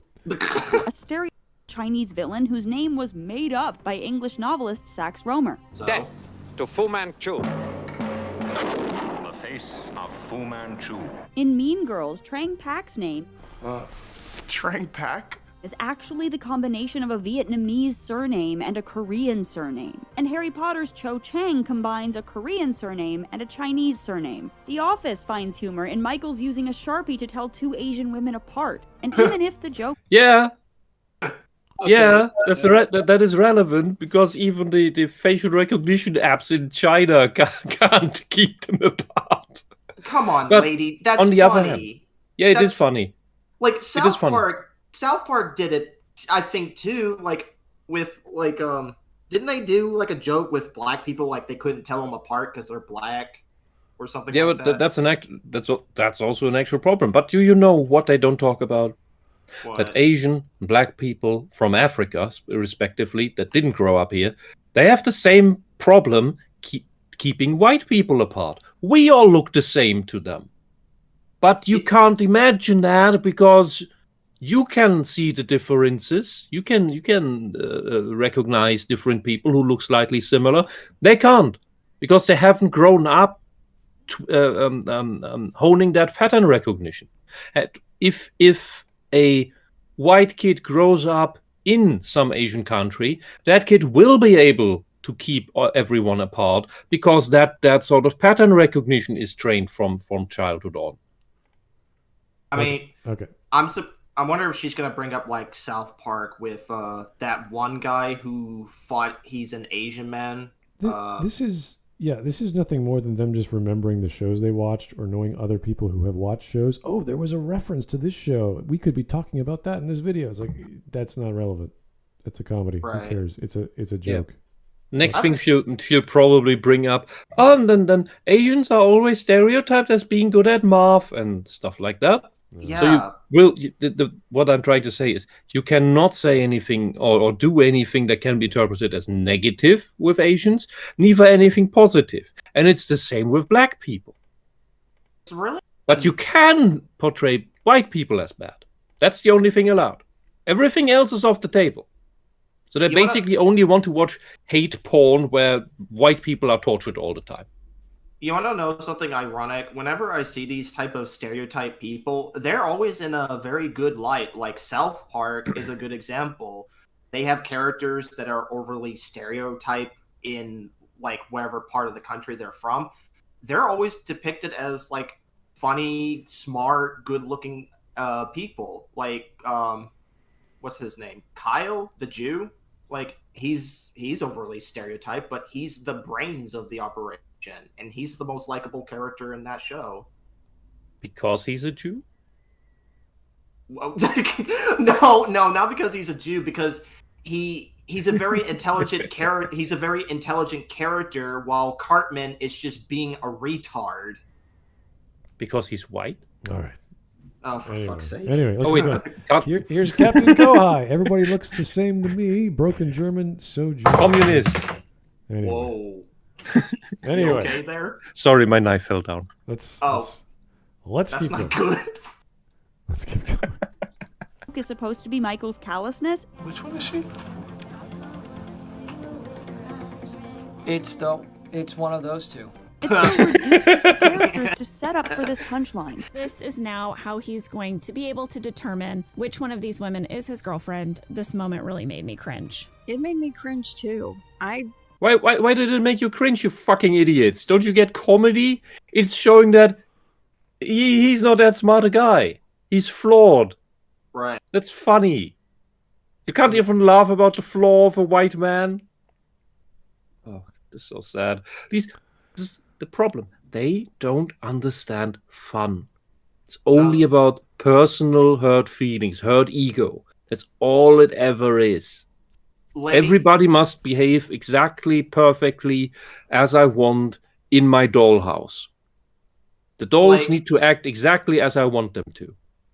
Like, lady, guess what? I get made fun of. My friend, like, he plays on the joke, like, since I'm half mixed race, I can only say the N-word halfway. we joke about that all the time. If you're half mixed race, does that mean you're quarter mixed race? I don't know, but I just know that okay, I might be retarded to get what you're meaning, but I just know me and my friends. Me and my friend, we poked fun at each other. Like my dad was black and my mom was white, so he's like, so you can only say the N-word halfway. And I'm like, the first half or the last? Probably both. I don't know. What? But then you could say the first half, and then you could say the last half, and then you say the full thing. Anyway, we're gonna keep going. Yeah. Storyline would have been written today. Worst of all, media portrayals of Asian women, whether through the Lotus Blossom or the Dragon Lady trope, consistently emphasize their sexuality, and this is often mined for comedy. Oh no, women using their sexuality to get ahead in life. Man, what a foreign concept. I bet that never happened. Well, I wonder why we have advertisements and other things where women are attractive. It's like, I don't know. Why would we do that? Also, I still find it funny that Cleveland just has a trunk filled with Asian women. What, you don't? I do. With Coach Carr, and so did Sun Jin Din. In I Now Pronounce You Chuck and Larry, the only Asian women in the film function as sexual objects meant solely to reinforce Chuck's heterosexuality. The girls are here. The girls, they want the Gatorade. And there are numerous other examples where sexualized Asian or Asian American females are used as bit parts or almost set dressing in a story that's not really about them. It's a comedy. She got to come. Oh, yes. She's very nice. She is nice, but I hurt my back and my neck, and I need a really warm massage. So I'm gonna take her in the pink too. This limited portrayal of Asian women. It's a comedy, and they're going into a brothel that pretends to be something else. Like, it's not meant to be taken literally. Do you honestly watch these movies and be like, this is what we actually think of whenever we see Asian women? Man, I don't get out that much, but I know that's stupid. Like, this wouldn't be written today. In turn, limits how Americans perceive Asian women in real life. You know how many people have said to me he's doing his lawyer, the Chinese dragon lady? The fetishization of lotus blossoms has undeniably contributed to the fact that Asian women are seen as the most desirable racial group. What? Comfortable racial preferences revealed by online dating. Yeah, because look at they're pretty, unlike you. This is okay. So we gotta see where the stats are coming from. What world, like what country, what city, how does the dating app work? There can be a point to that because Asian women tend to be more likely to take care of their looks still, while white women and black women are being taught to love yourself the way you are, indulge in eating whatever you want, and get super obese. While that is looked down upon in Asian societies. By virtue of having more Asians in the world than any other demographic, it's like, okay, do we eliminate China? Do we talk about the West world? What are we looking at? This is a very bad way of looking at data, especially from 2013. Which database are we looking at? What part of the world? How long was the study done? How does the communication work? Why was the rating system given this way? Like when you do a survey, or is it just raw data? Like, are they reading people's emails? Like, what are they doing? So there's a certain way of gauging this, and we have to know the numbers. That's all it comes down to. And just saying this means Asians are most attractive. It's like, where? Okay, maybe there's a reason. Like I don't see. This is the reason why I say like her personality irritates me. So if she's like good looking or whatever, I wouldn't date her because throughout this video, she's just the most irritating person to listen to. Like, Jesus. And if she despises all these men so much, why is she bothered by them liking women that don't look like her? Hell, I have a type of women that I like, and no, not everyone doesn't like. But guess what? I'm not gonna date someone like her because she's fucking annoying. She's irritating. I wouldn't blame any guy for not dating her because of how it's like nails to a chalkboard just listening to her. Mm-hmm. Plus, she has that whiny voice. I don't know why. I'm surprised no one else hasn't picked that up like throughout this video. Well, this is a different person than the two girls. This is some voice actor they got. Anyway. Well, yeah. They're not even voicing their videos themselves anymore. As well as more likely to experience sexual violence from intimate partners than any other racial group. The 2021 Atlanta shootings further reveal how racism and misogyny are Okay, 8 women killed in Atlanta. Okay, what race was the shooter? Does anyone know? Was he black? I don't know. I'm just speculating, but if he was black, I'm going to assume. I don't know.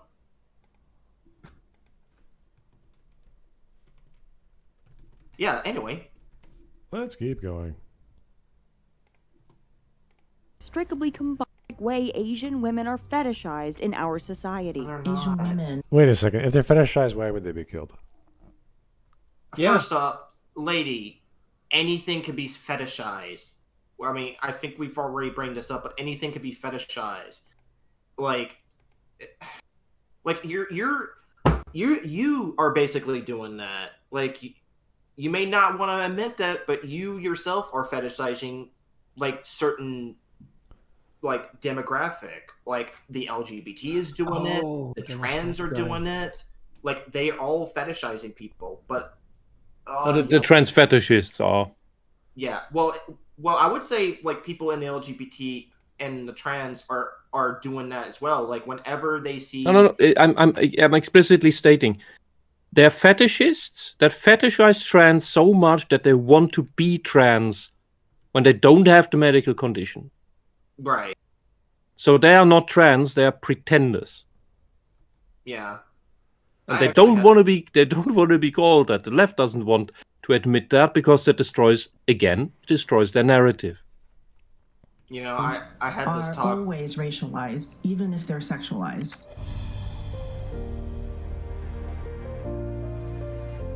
So where is the Lotus Blossom trope today? It's not a... Wait. Is it a trope? Is it a stereotype? Is it a fetish? Which one is it? I do not recall the Lotus Blossom trope at all. Never heard of she it. Doesn't know. Is she getting confused with the word fetish and stereotype and trope altogether? Like this is what is happening to her brain? She keeps using words that I don't think she knows what they mean. Like we look at all of Asian cinema, are they all Lotus Blossoms because they're women and they're attractive, regardless of context or genre? Like this is getting silly now. Okay. By the way, the Atlanta spa shooting, there was a white guy. That was however, that was a sex. He said so himself. There was a sex addict. At odds with his Christianity, he was in some evangelical treatment clinic, and he went into that the spa where he had previously paid for sex. But he claims that the killing had nothing to do with race, which, concerning the circumstances, I can even believe. So it's not an Asian hate thing. It's just a product of the sex addiction, and there's the respective brothel. So it probably was, maybe he wanted more and was rejected, and then he went cray-cray.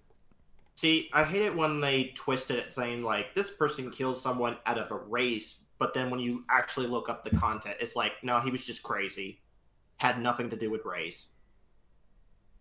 Yeah, and had this been any other combination, the left would have been wanted compassion for the shooter. Yeah. If it was the other way around.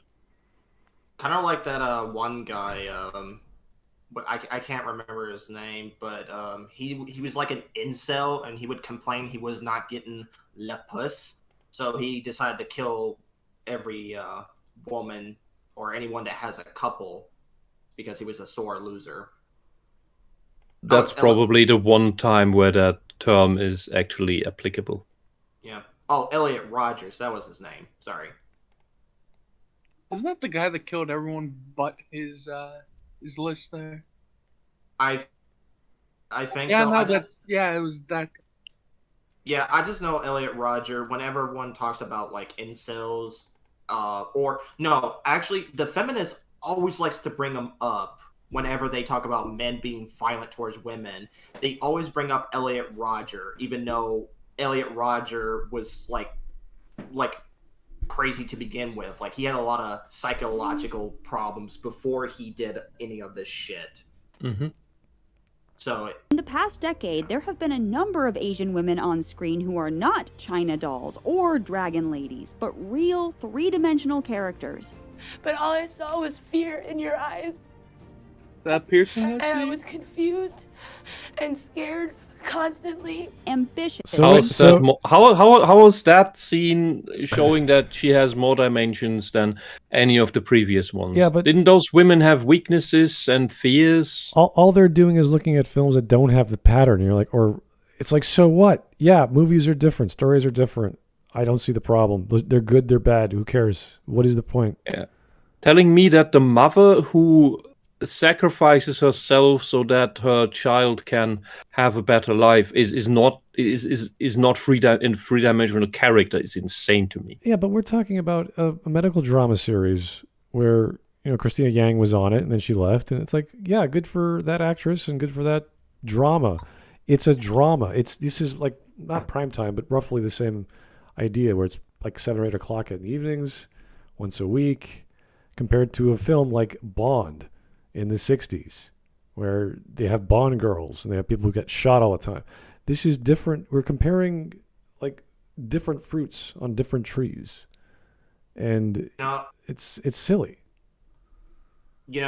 This may not be a very good point, but like one of the characters from Monster Musume, Cinderella, in her mind, that's like overly fetishizing like Asian woman, but she's probably the most interesting character in that show. Like You understand what her goals are. You understand her beliefs. She's I would say a very well written character for a show that is a guy watching all these hot monster babes. When Japanese ecchi and hentai is better written than Hollywood's mainstream movies, then that says a lot. That's why I take a lot of inspiration of a lot of like ecchi and hentai stuff, because they know how to write them really good.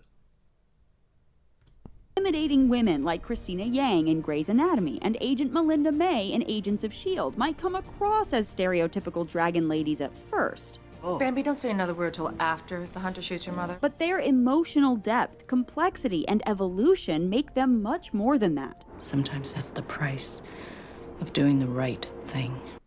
I bet she just tries to see herself in the psychopathic sides of these characters. If you guys haven't watched Agents of S.H.I.E.L.D., she's called the Cavalry, and there's this whole backstory of what she does. She's basically a super spy. She shoots people dead very quickly, and she's the normal human compared to all the other people around her who are becoming superhuman. Oh, sorry. Yeah, it's not for everyone. I think I stopped watching it. The third season, I was like, all right, that's enough. So, I bet the take only likes her because this woman wields power and kills people. Maybe, I don't know. She's Asian. Because that's the opposite to all the women. Yeah. Have you guys seen the movie Volcano? If you know what I'm talking about. No. Okay. It was like a 90s movie about a volcano erupted in Los Angeles. There's an Asian girl in there, and she's pretty decent. She doesn't get much of a big role, but she's pretty decent, and she's probably the most interesting character than what she's probably showing. I would recommend watching it. It's one of those disaster films movies like Twister. And, yeah, I figured. Yeah, Dante's Peak. Good movies, but yeah. Okay. No one will understand, and it hurts like hell. Films like Crazy Rich Asians and Always Be My Maybe explore the complexity of a relatable female Asian protagonist, as well as move away from the practice of pairing Asian women with white men, letting fully formed Asian male protagonists take the spotlight. Hello, my name is Marcus. You can't just watch Asian movies if you want that. Yeah, it's better than American movies nowadays. Sorry, Hollywood, but you suck now. She's telling you. So the Asians, they should marry and fuck the other Asians. And the white people should marry and fuck the other white people. This is getting... Stay in your lane. So in other words, she's being racist. Well, No. She's a race purist. If you want to get channels from Japan or China, you could set yourself up with whatever broadcaster you've got, or even go through the internet if you want to watch Asian content. And you'll see how they fetishize Asians in Asia or in China. It's very specific. And chat, Jay Jameson, it's not... So it looks as if it's going full circle if you only know if you just look at the surface of politics. When you dig one or two layers deep, you see that, nope, it's always been this. It's always been this, and this whole... pushing for openness and even mixed stuff, that's only a temporary thing to accomplish certain goals. Beneath that, the left is as much race purist as what you believe the right is, as what you believe the Nazis are. All right, it's all the same stuff. It's exactly the same. There is no circle. It's a point. Homo Shrek Shoe All. Thank you for the donation. I have to wonder, do most Asian women, or even a number of Asian women, really care all that much about the stuff the take is saying? It seems like this kind of stuff only appeals to fat, hairy-legged white women who have never met a minority before. Well, I think it's watched by lots of women regardless of their race, and they'll have an anecdote about their life which is tangentially related to this topic, and they'll talk about it, and you could go to the comments and see it for yourself. Oh no, it's generally the same thing that they always do, which is they talk. They claim to talk for other groups that they claim to care about when they don't, to tell them what they should feel and think. Well, yeah, it's like any other media. Like we'll talk about video games, and people will say, "Oh, this is such a good video game because my dad just died, and I need something to feel." Yeah, no, this happens a lot. That's no, that's not that. This is them telling Asian people that they should feel bad for what the white people are doing to them. The difference is one is more like life related. The other one's like, "Oh, well, I'm also an Asian person, and this happened to my sister," or some sort of anecdote that it's like, okay, I mean, that could be a thing.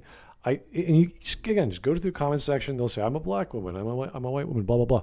So there are some personal stories, but they're always tangentially related, and they have to bring up some personal story, which is almost not applicable.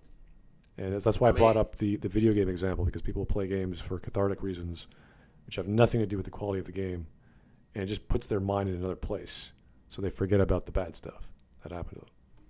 And the way they make this video, you can just switch out Asian women for gay people, for black people. Well, that's why and they will make the exact same video.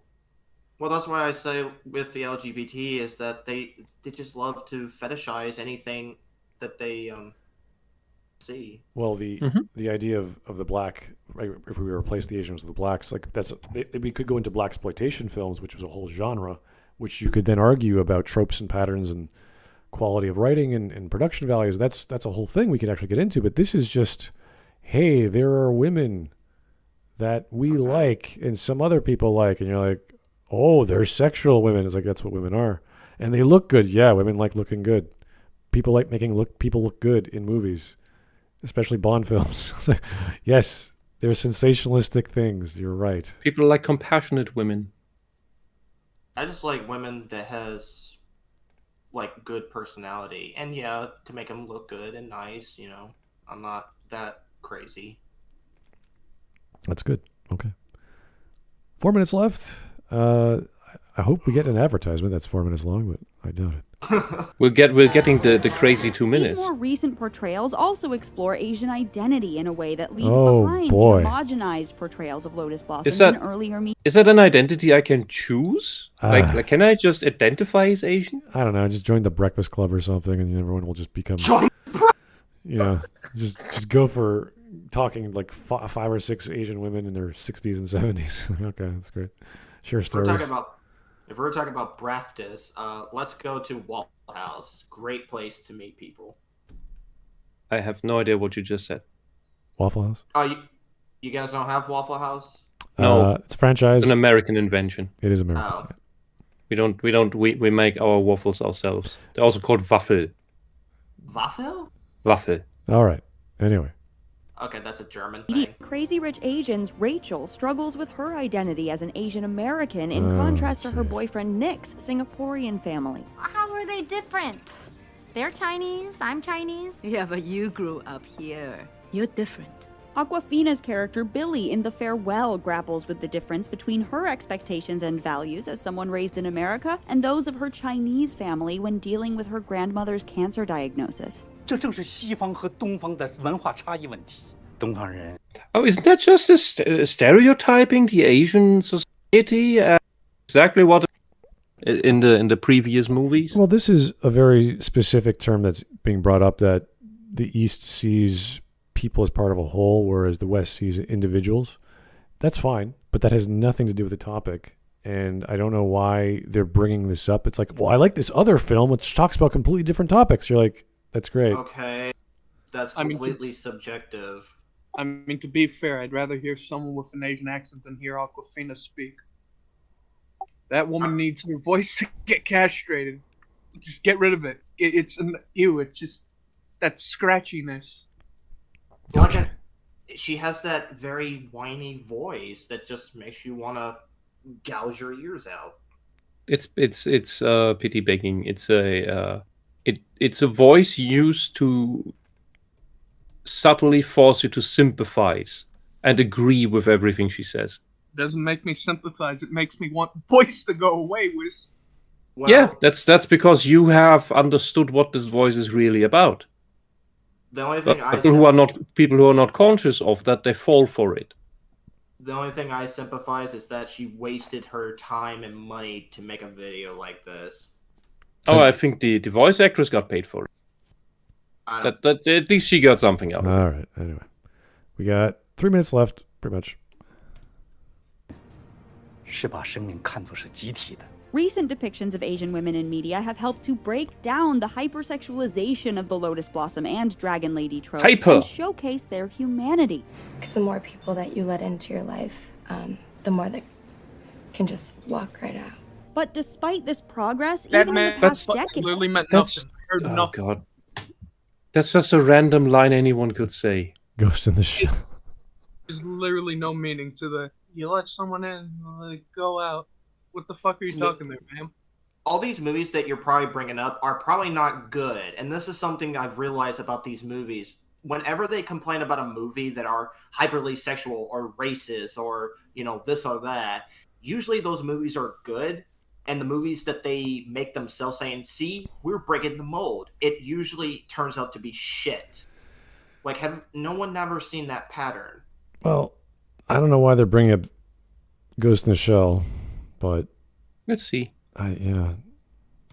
Multiple films based on Asian source material have cast white women as leads. Oh, you fucking idiot.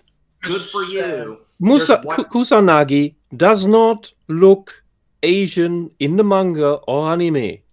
Scarlett Johansson is a very good lookalike, and the Asians liked her in the role. Yeah, when you're Japanese. Talking about... You fucking racist asshole. You race purist. You are just like the fucking Nazis. You're a race purist. When you're talking about adaptations like Edge of Tomorrow, which came from the manga All You Need Is Kill, or obviously Ghost in the Shell, those films would not have been made without those actors as the lead roles. So whether the actors themselves are Asian or not is dependent on the story. And you could say Scarlett Johansson, well, she could have looked a little bit more Asian, but there was actually a story. Why? They could have done it that, whatever. Kusanagi doesn't look Asian. It doesn't matter. They could have done it, but there's a reason in the story, or at least the film, why she was the way she was, which was you didn't even have to do that. So it's an artificial body. If it wasn't for Scarlett Johansson, that film would have been made. Same with Edge of Tomorrow. If Tom Cruise wasn't involved, that film would have been made. I don't know how the hell he got aware of that manga, or maybe someone told Tom Cruise about it that knew him very well. But it's a very obscure manga for it to be made into a live action. Notice, here casting someone not of the original race is bad. But the instant that they replace a white, especially a ginger character, with a black person, with a black actor or actress, we must like it. We must love it. I mean, to be honest, Sonic the Hedgehog 2 movie, Knuckles was played by a black guy, but I didn't care because the role that he was given was actually pretty damn good. I didn't care he was black. It's just voice acting. It doesn't. The race doesn't fucking matter. Well, yeah, I know, but whenever these people they have to be black to give in a role nowadays. It's standard. These people. These people are fucking racist. They're shallow assholes that care more about what the person who's portraying a character when they can't even see the actor, what the actor looks like. Or what the actors, or what the sexual, the fucking preferences of the actor are. What the fuck is wrong with these people? You just get them out of the public discourse. You want to know something ironic? When that movie came out, someone drew a fan art of Knuckles, and he was white. Someone took that drawing and said fixed it and turned Knuckles black. So he basically stole that person's drawing of a fan art he was just working on, and said, "Look, I fixed Knuckles for being black." Yeah, don't get started on these fixes that are just they're the worst of the fetishes. Also, Knuckles is red. All right. Anyway, they're interpreting why these films were made in the first place, and that's silly. So we all know why these two films were made. Roles to Asian women and preventing them from having the opportunities to dismantle these stereotypes. Oh, Captain Ring. It's Ing. It is The first studio film with an Asian American lead since Oh, Ghost fuck. in the Shell and Aloha. And on social media, it's clear that the Lotus Blossom trope is still alive and well. In some cases, it's even become a joke for half-white, half-Asian kids to exploit. My dad is a conservative with an Asian fetish. But it's also clear that many What? people still buy into it, with dehumanizing and harmful results. And this objectification is especially evident on dating apps. There's nothing inherently wrong with female Asian characters. Then why did you make the move at the video, you bint? Because she's a hypocrite, and she just wants her, I feel like the response to that, my dad is a conservative with an Asian fetish. Honey, he made you, he can unmake you. This is... I choose my words carefully there, dear. This is like, they're always doing this. They always contradict themselves. They always shoot themselves in the foot. This is bizarre. There's nothing wrong with female Asian characters that are black, white, red all over, and this and that, dragon ladies or whatever. But it's objectifying bibbity bobbity boo and all the other buzzwords. This is silly. if I was that father in the room and my daughter would say, my father is a conservative with an Asian fetish, and then there's the mother in the background, like, whether being the mother or the father, I would say, well, if you don't like us loving each other, why don't you fucking kill your daughter? Minecraft kill yourself, yeah. No, I would seriously just sit her down and like, what the fuck is wrong with you? You fucking did I raise you to be a racist?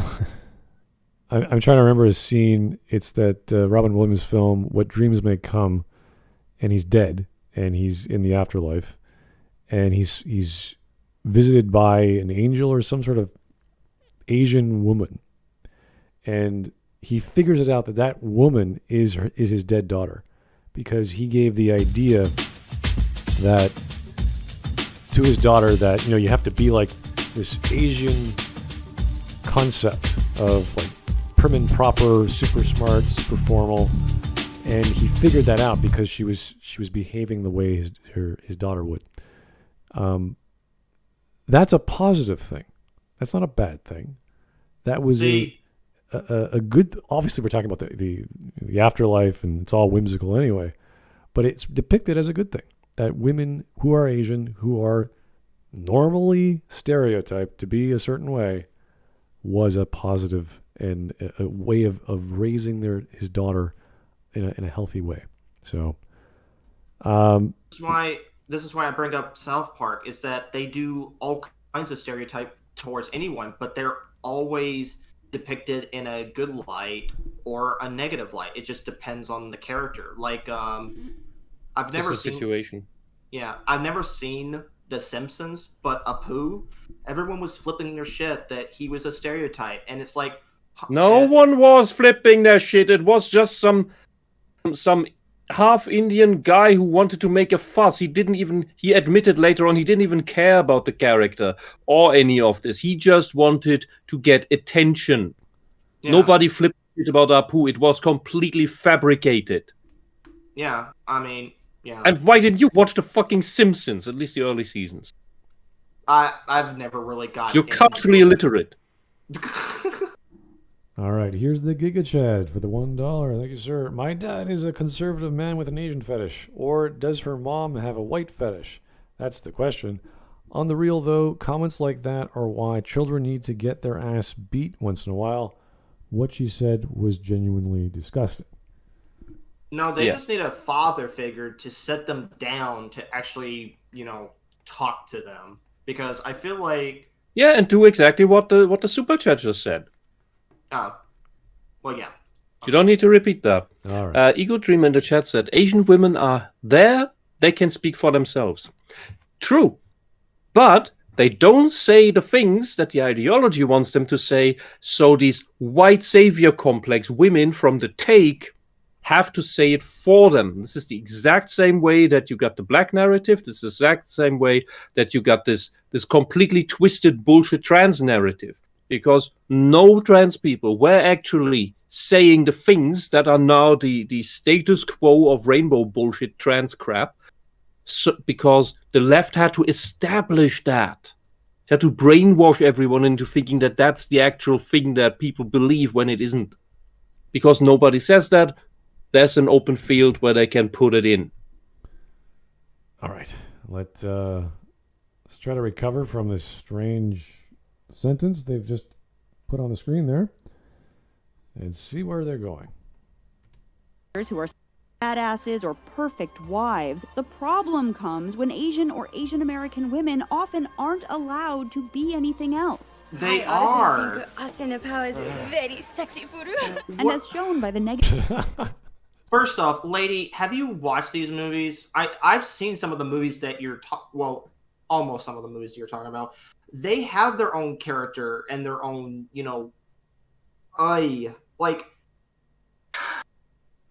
Well, Austin Powers is a parody of the Bond. Like, if it's bad enough to say this is Bond, this is bad, and then to have a parody of Bond to say this is also bad, that's dumb. This is some other thing on real life, like watching my white ex-boyfriend date Asian girl after dating me. Like, I don't care. This is personal. There's nothing to do with storytelling and movies and stories in general. Good for her. She's showcasing and trying to monetize her growing up stage. I don't know. What is this? People like you always try to convince me that life is subjective. Well, if that's the case, then what you're feeling right now is completely subjective. And you're treating it like we need to treat it like it's an objective problem, which is not. It's just your fucking subjective problem that you yourself have a problem with. If you don't like how Asian people are being presented in movies, go live on Mars, okay? Because if you or don't watch the movie, don't watch anything. Huddle up in a cave and indulge in your delusional dreams. Yes. Right. But to think that Asian women are having negative experiences in life, it's like, yeah. They are. There's nothing. Everyone has. Right. That's life. Life is suffering. But because Samsara keeps turning. But because some men find them attractive, and that's depicted in media, that's bad. You're like, what? No, that's a good thing. I mean, do you not want us to find you attractive, ladies? Anyway. Both is wrong. It's a double bind. Okay. You don't find them. Asian women still encounter today, dehumanizing portrayals. Oh no, the girl is sad that her ex-boyfriend now is into Asian girls. She should be proud. She left an impression. But I think she's just jealous that he's trying to find something that he couldn't find in her. So she's looking for a better version of her as a person. Hey. That reduce these characters to fetishized sexual objects. Why do Chinese girls taste different from all other girls? Shape how our society views and treats Asian women. Come on, we're going to Asian Hooters. In order to truly move past the trap of the Lotus Blossom trope. The trap? What is she talking about? Trope. No, the trap. The trap. The trap of the trope? Yeah. Like some writers. That's because they're pretty, and she isn't. Some writers are thinking, I'm going to write an Asian girl, and she's going to have a Chinese dress, and she's going to have her hair done up in a bun. I'm like, yeah, so that's normal. These are the people that doesn't want to put effort into being pretty. They just want to sit around and complain. That's all they're doing.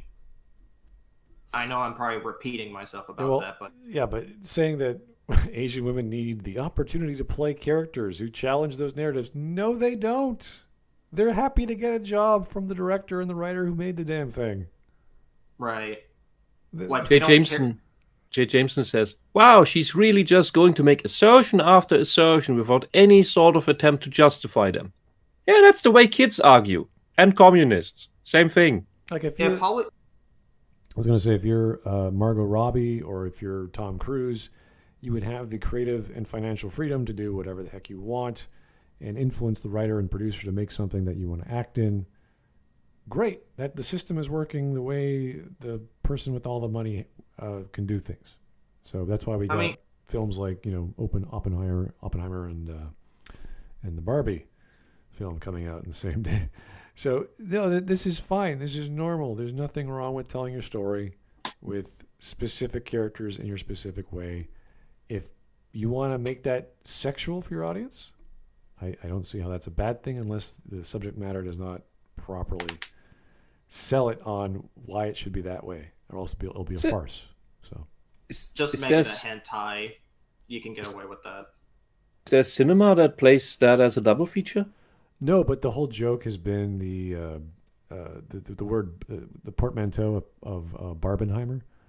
So it's I know. That's why I thought like maybe some cinema picks up on that and says, "Yeah, we gotta do a double feature." Okay, maybe. You know, if South Park ever needs a guy to play the role as the autistic stereotype, just sign me up. I want to play that role. I'll take it because I don't. Hey. Give a shit. Anyway, we're almost done.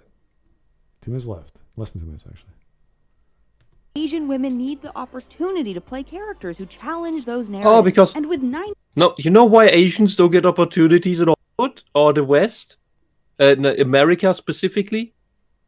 Because you raise the bar higher for them than you raise them for white people.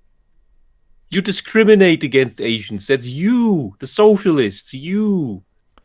And right. you just got turned down by your Supreme Court that your racial discriminations against Asians at your universities are unconstitutional, which anyone in the world who's remotely familiar with human rights and why they were written could tell you. And the other way of making genre films or pieces of work that require Asians, like, you can make the same argument saying, well, Cyberpunk has a futuristic Asian world. Why is it always Asian? Why can't it be Czechoslovakian? Why can't it be Inuit? Like, what? Why can't we have stories for the Japanese and the... There's Eastern European sci-fi. Yeah, like, why can't we do that? It's fun. Like, I don't know. That's how the writer thought the future would be, and he's using the genre properly. Like, who cares? Like, what's the problem here? Oh, it's because Eastern European sci-fi is too depressing. Yeah, everything's a post-apocalyptic world. Just let people have the freedom to create. That's something that is missing nowadays here in the West. Well, you can't do that when you're not allowed to have fun. Well, this is this weird essay format where they think because they're making points like, well, look at this depiction of Asian women. It's stereotypical. It's like, yes, that's fine. Look at this depiction in a Bond film where the Asian lady's going to die. It's like, yes, that's what happens to Bond chicks. They die or they call... Smart.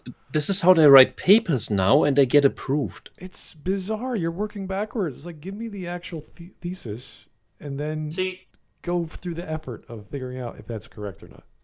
See, this is why I kind of just said I don't give a shit if people find what I do offensive. I just want to create something that I want to create, and if they don't like it, they can just fuck off, because this is what I hate about these people. They always claim, oh, you do have freedom creativity, unless if it's our narrative. The worst part, just tell them their favorite line. Well, the worst part is these people connect it to reality, which is dumb. You don't do that with media. It is. And it's like, oh, well, in reality, these Asian girls have these problems. Like, I don't see how that relates to James Bond in 1967. Like, what are you doing? They just tell them their favorite line back to them. It's not made for you. Yeah, I've yeah, pretty much, yeah. Okay. I'm just tired of this limited creativity. I want that to come back here in the West. That's why I go watch anime, because they have the freedom to create what they want and not. And that's why they're trying to also influence and take over Japan and the anime industry with the ESG bullshit and other things. Well, even if you look at like genre pieces like mobster movies, and like compare the first Godfather film, Goodfellas, and then Sopranos, they're pretty much stereotypical Italian mobsters. There's no major difference. Obviously, The Sopranos could flesh out characters more. It's a series. There's more time. But if you change like one thing and you put like, I don't know, an Asian black guy in as one of the family, you'd be like, wait a second, this doesn't fit right.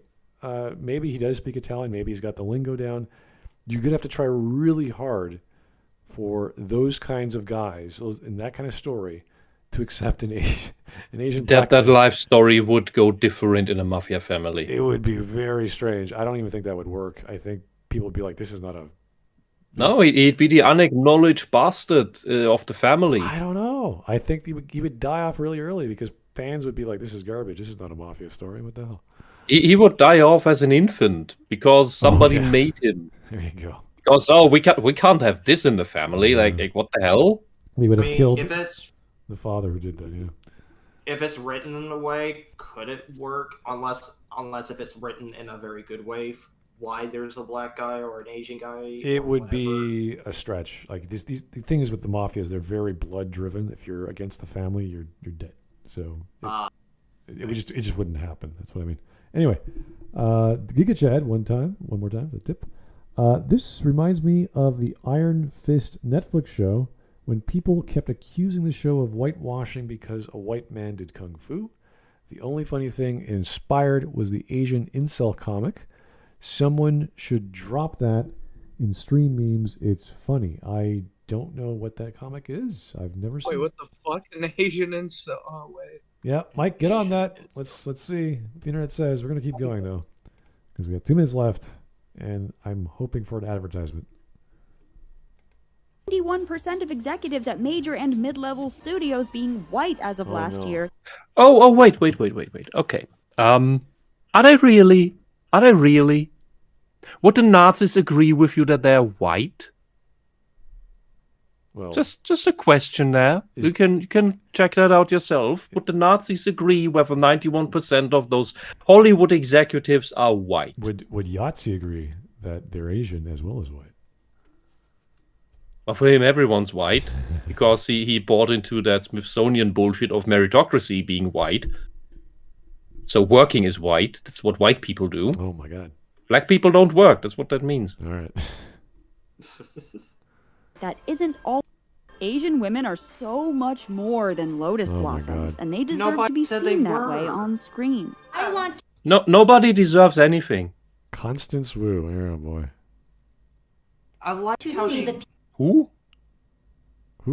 I just like how she's like nowadays. Now these Asian women are not being this or that. It's like nobody ever said, or anyone with a fucking right mind said that these women are being depicted like you're describing they are in these movies. Nobody's saying that. Okay. I wonder. I wonder whether. Well, they did show some Asian movies as examples when they brought their positive examples. The thing is, yeah, then if you want to see that, just watch Asian movies. Why do you need to change Western cinema? Right. To be like the others, like where because in their mind they think America is racist because a lot of shit happened in the past. Oh, because it puts the majority demographic first in its display on screen because that's also the majority of actors and writers. Man, what a surprise! Okay. I bet Nigerian cinema is totally not racist is totally racist for never casting Asians and white people. So, if you guys don't know who Constance Wu is, she's from the Crazy Rich Asians film, I believe. Anyway. And I by the way, I'm not making up Nigerian cinema. It is called Nollywood. Oh, cool. No. that is a thing. And there are some fun things there. It's all very basic, but yeah, give it like 30 years and you'll get some interesting stuff from there. All right. Years. People who have been stereotyped given their own story, because the danger of a stereotype is that they're one-dimensional. Oh my God. Really? So, no. Again, mobster films have multidimensional stereotypes. Some of the best films ever made in terms of popularity: Godfather, Goodfellas, stereotypical mobsters going through their lives, killing people. Completely one-dimensional. Pretty straightforward. Yeah, they're not that overly complex. We get backstories with Michael, but that's what you expect. Characters in Last Samurai, completely one-dimensional. What danger? Shogun, one-dimensional, completely. What danger are you talking about that Stereotype has? Like, since when someone felt threatened? Let's talk stereotypically about white people all the time instead. That's not harmful. That's not dangerous. Okay. Well, we're almost done. Yeah. Oh, we're done. We are. Great. Here's these. Oh God! Look at it. Oh God! Who stuck an animatronic in this woman? Jesus Christ! That thing on the right. Where's the real you? Why is the Skinwalker on screen? Okay. Why is the other one look like she's gonna eat me? But that is not a real smile. That is some creepy. This is what we call the American smile over here. Okay. The one over on the right looks like she's a fucking demon. I was like both are fake smiles. They're both creepy. I don't know what it is with you Americans. Just blaring your teeth that's not smiling. All right. There's another word for that. She looks like the one on the red shirt. Just looks like a reject of Michael Jackson. All right, guys. I'm not surprised that these women are jealous of Asian women. Yeah. We're on Stream Memes. You know, in gorilla speak, them blaring their teeth out means let's fight. Yeah.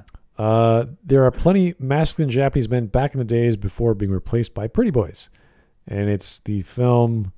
Oh, it's a Sonny Chiba film, The Street Fighter. Very cool. I can barely read that. What are you looking at? Prince Zuko, you're really gonna get a kick off. Your mother was on my sleeve this whole time. Oh. That's Okay. me, but funny. Comments. Oh no, I read this one before. As a black woman, I grew up a girl envious of Asian women because they were viewed as feminine while black women were viewed as manly and aggressive. I now see how harmful this stereotype is, but even today in my community, the men say every woman is the most feminine and we are undesirable and masculine. It all boils down to sexism. I don't know where she's getting this. No, maybe you're just shitty people. Asian women don't deserve to be seen as objects like this. Why not? It's actually pretty disgusting how this stereotype objectifies Asian women and emasculates Asian men. How? While dehumanizing both of them. Okay, This is just regurgitating what they said in the video. I grew up with black women. They are some of the most attractive women in terms of physique. Athletic. Some. Not all. No, not all. Obviously everyone's different, but the ones that I grew up with and the ones that I went to school with, they were tall, they were athletic, they went to track and field and all these other events, and they grew up faster than everyone else, meaning they developed faster than all the other girls. So they were quite attractive. So I don't know. The only question I have is, did they steal from horsehair to make their hair? No, they didn't. They did not steal from Sable. No, they didn't. Black woman wants to bitch about the white man, but then it's like, how about when do the horses get a complaint in this?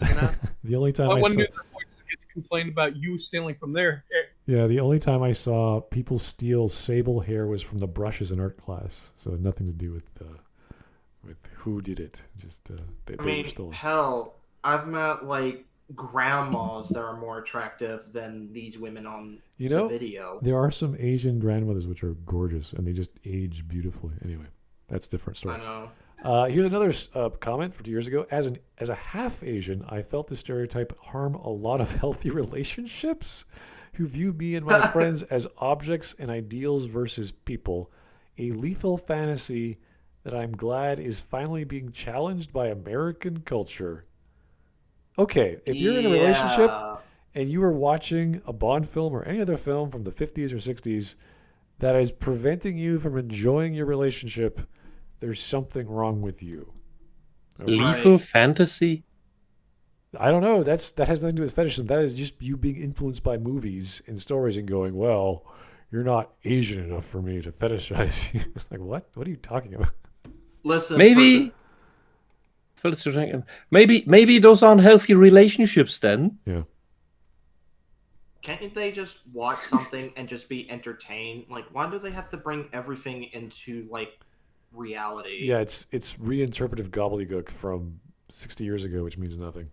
Anyway, here's one again from 2 years ago. I like that you brought up how anime plays into this. Oh God. Oh, fuck off. I would love to see a full video about dangers of anime tropes like that. Oh, no. We've done that a few times. Because being into anime is becoming a lot more accepted now. It's been accepted for 30 years. And I see so many people on the internet completely fine with the way that it portrays women. But as someone who does watch anime, I feel like there are so many harmful things in it that are normalized. Go back in the Someone else insecure and jealous. Go back in the closet, insecure one. Yeah, and it's Gleaser AMV, so someone who is into anime music. Yeah, this is. But doesn't like, but has problems with anime. Yeah, this is like when you watch an anime nowadays. If you're talking about a popular genre or a certain demographic, you are going to get stereotype, pattern. It's going to be so formulaic, and then there's going to be the twist, and that's what you're watching the show for. And that's because we've seen it all. Everyone has seen iterations of Sailor Moon and Robotech and all kinds of other things. We've all seen it. So they got to do something new.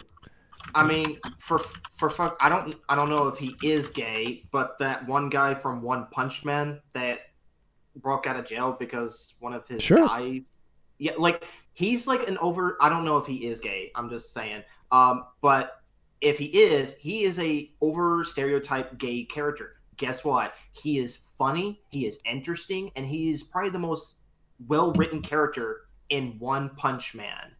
And that's saying a lot. It makes you wonder, maybe writing good characters is the clue. Who would have fucked it? Yeah, these people can't do that because they don't even understand what that is, because they don't even have a personality. So we got they only have the bullshit in their heads. We got some, I think they're Japanese. I don't know. I think they look Japanese and they're the singers. No, I think that's Chinese. Yeah. Cool.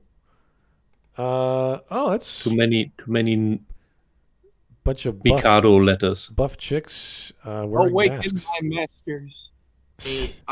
This is just my preference. I don't like the way they look. They look nice, but I just don't like the way they look. That's just a preference wise. We got hell yeah, boobs bursting out. I'm trying to remember what this is from. I don't think I've seen it though. Anyway, we'll stop watching it. A traditional Japanese woman, Yamato Nadeshiko. Thank you. That's a great term. That's a great pattern. And what's the... I just read this manga a few days ago. What's her name? One of my favorite mangas, actually. I can't remember the name because it all blurs. The titles just blur to me. Girl who has problems talking. She has a very shy disposition. And... what's her name? This is the one that Whisp likes too, but Whisp hasn't read it because you were saving it for a rainy day. But Which one? What? The manga where the girl who has the speaking problem, she doesn't talk. Oh, Komi. Komi-san. Oh, Komi-san. This is Komi-san. she is the example of a Nadeshiko. Nadeshiko, exactly. She's speaking now in the last few spoilers. But under very specific conditions, and she's actually getting very aggressive. It's kind of cute. Well, everything she does is awesome. Well, it's all the pent up stuff from all her life. Like, you need to learn to dial that onto the right level. Yeah, you gotta marry those good old religious girls. They got a lot of pent up emotions. Anyway, there we go. That's a classic meme. Women. You give me $1, Soldier Boy. But the definition that was posted here by Carabre about the Nadeshiko is basically that's not just a perfect Japanese woman. I think that's a universal thing. If you put all of these adjectives to a woman, most people would be, oh wow. Utsuki wants to hang out, and his mom and his sister. Thank you for whoever posted that. Oh yeah, I love this. And very nice stuff. This is sorry. What was the name of the anime? Utsuki I'm probably pronouncing it wrong, but it's Utsuki. Oh, Uzaki-chan. Yeah, Uzaki-chan wants to hang out. The one on the that's basically her mom and her sister, and they're both pretty attractive women, I gotta say. All right, this one. Okay, this one I know. It was on prior. Gentlemen, I give you the Asian. Compact, airless, and fiercely intelligent.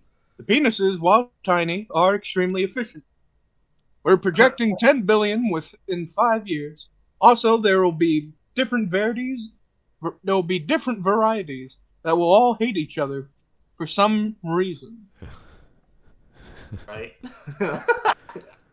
I mean, these cutaways work more. So that's a good one. So this video in a nutshell. Here we go. Super Bowl LIII. Is that, what is L? Is it 50? L is 50. Yeah, I thought so. White women, Super Bowl 54. White women.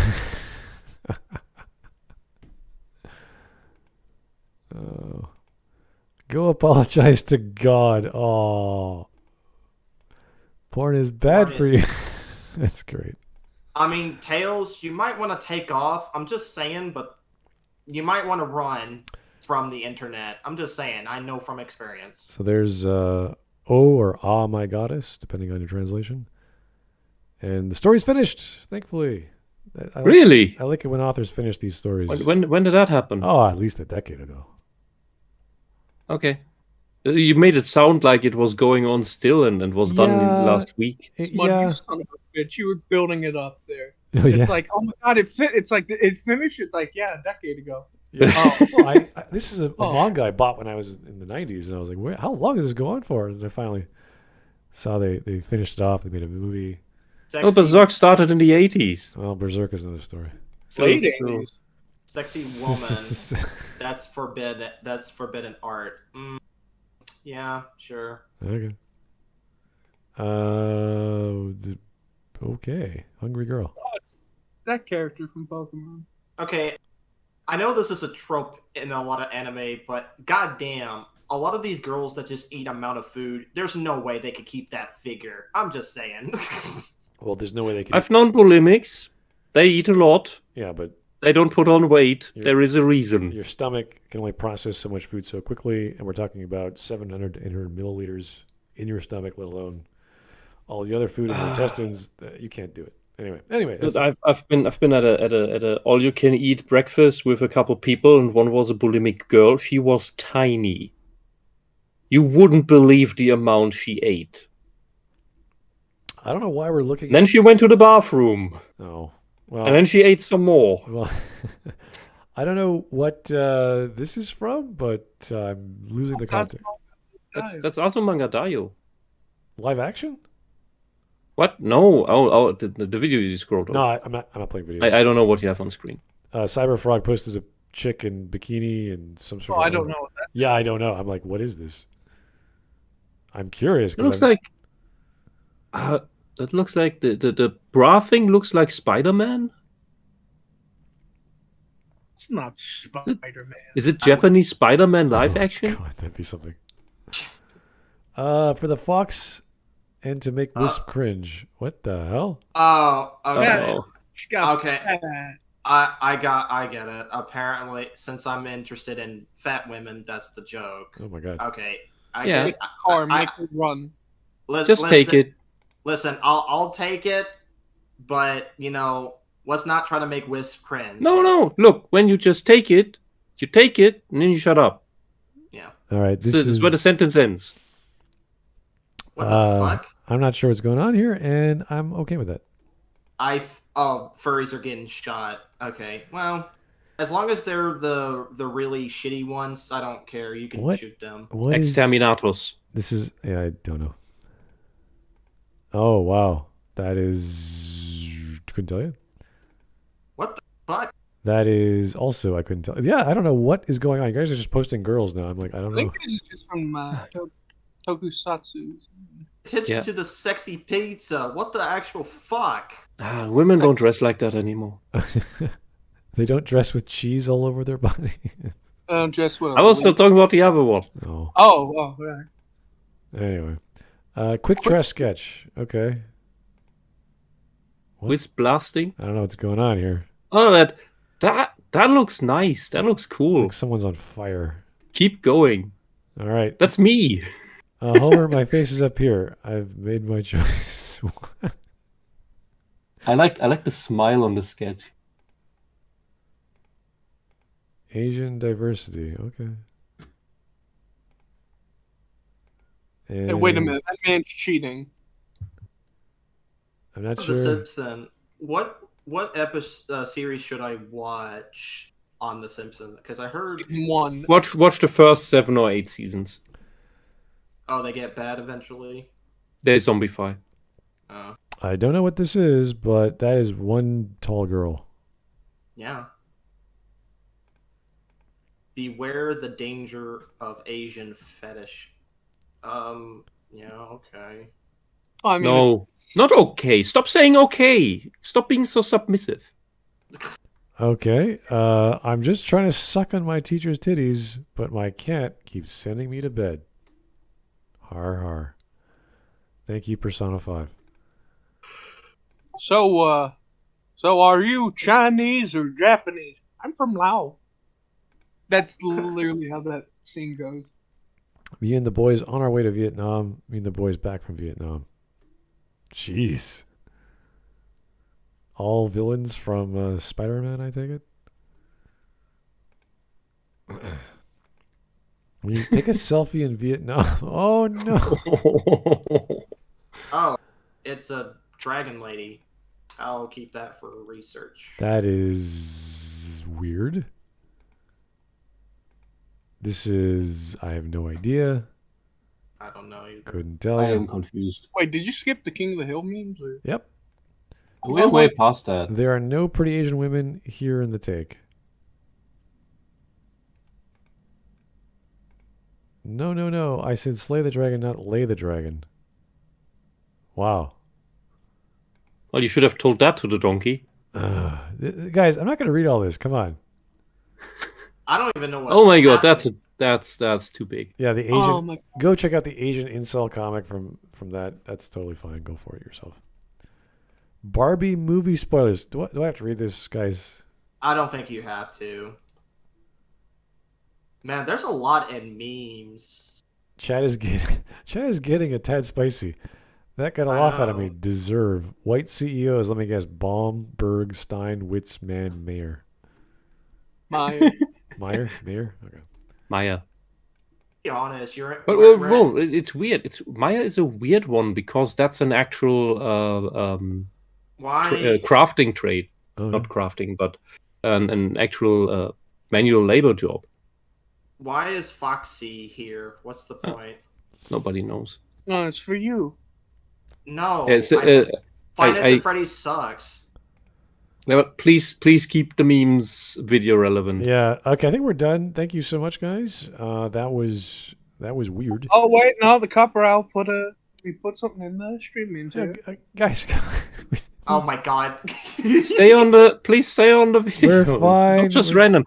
Wait, for the random memes, there's the random meme channel called Memes. Anyway, that was The Take, a video we never really want to have to cover too often, but they're so formulaic. We know what we're expecting.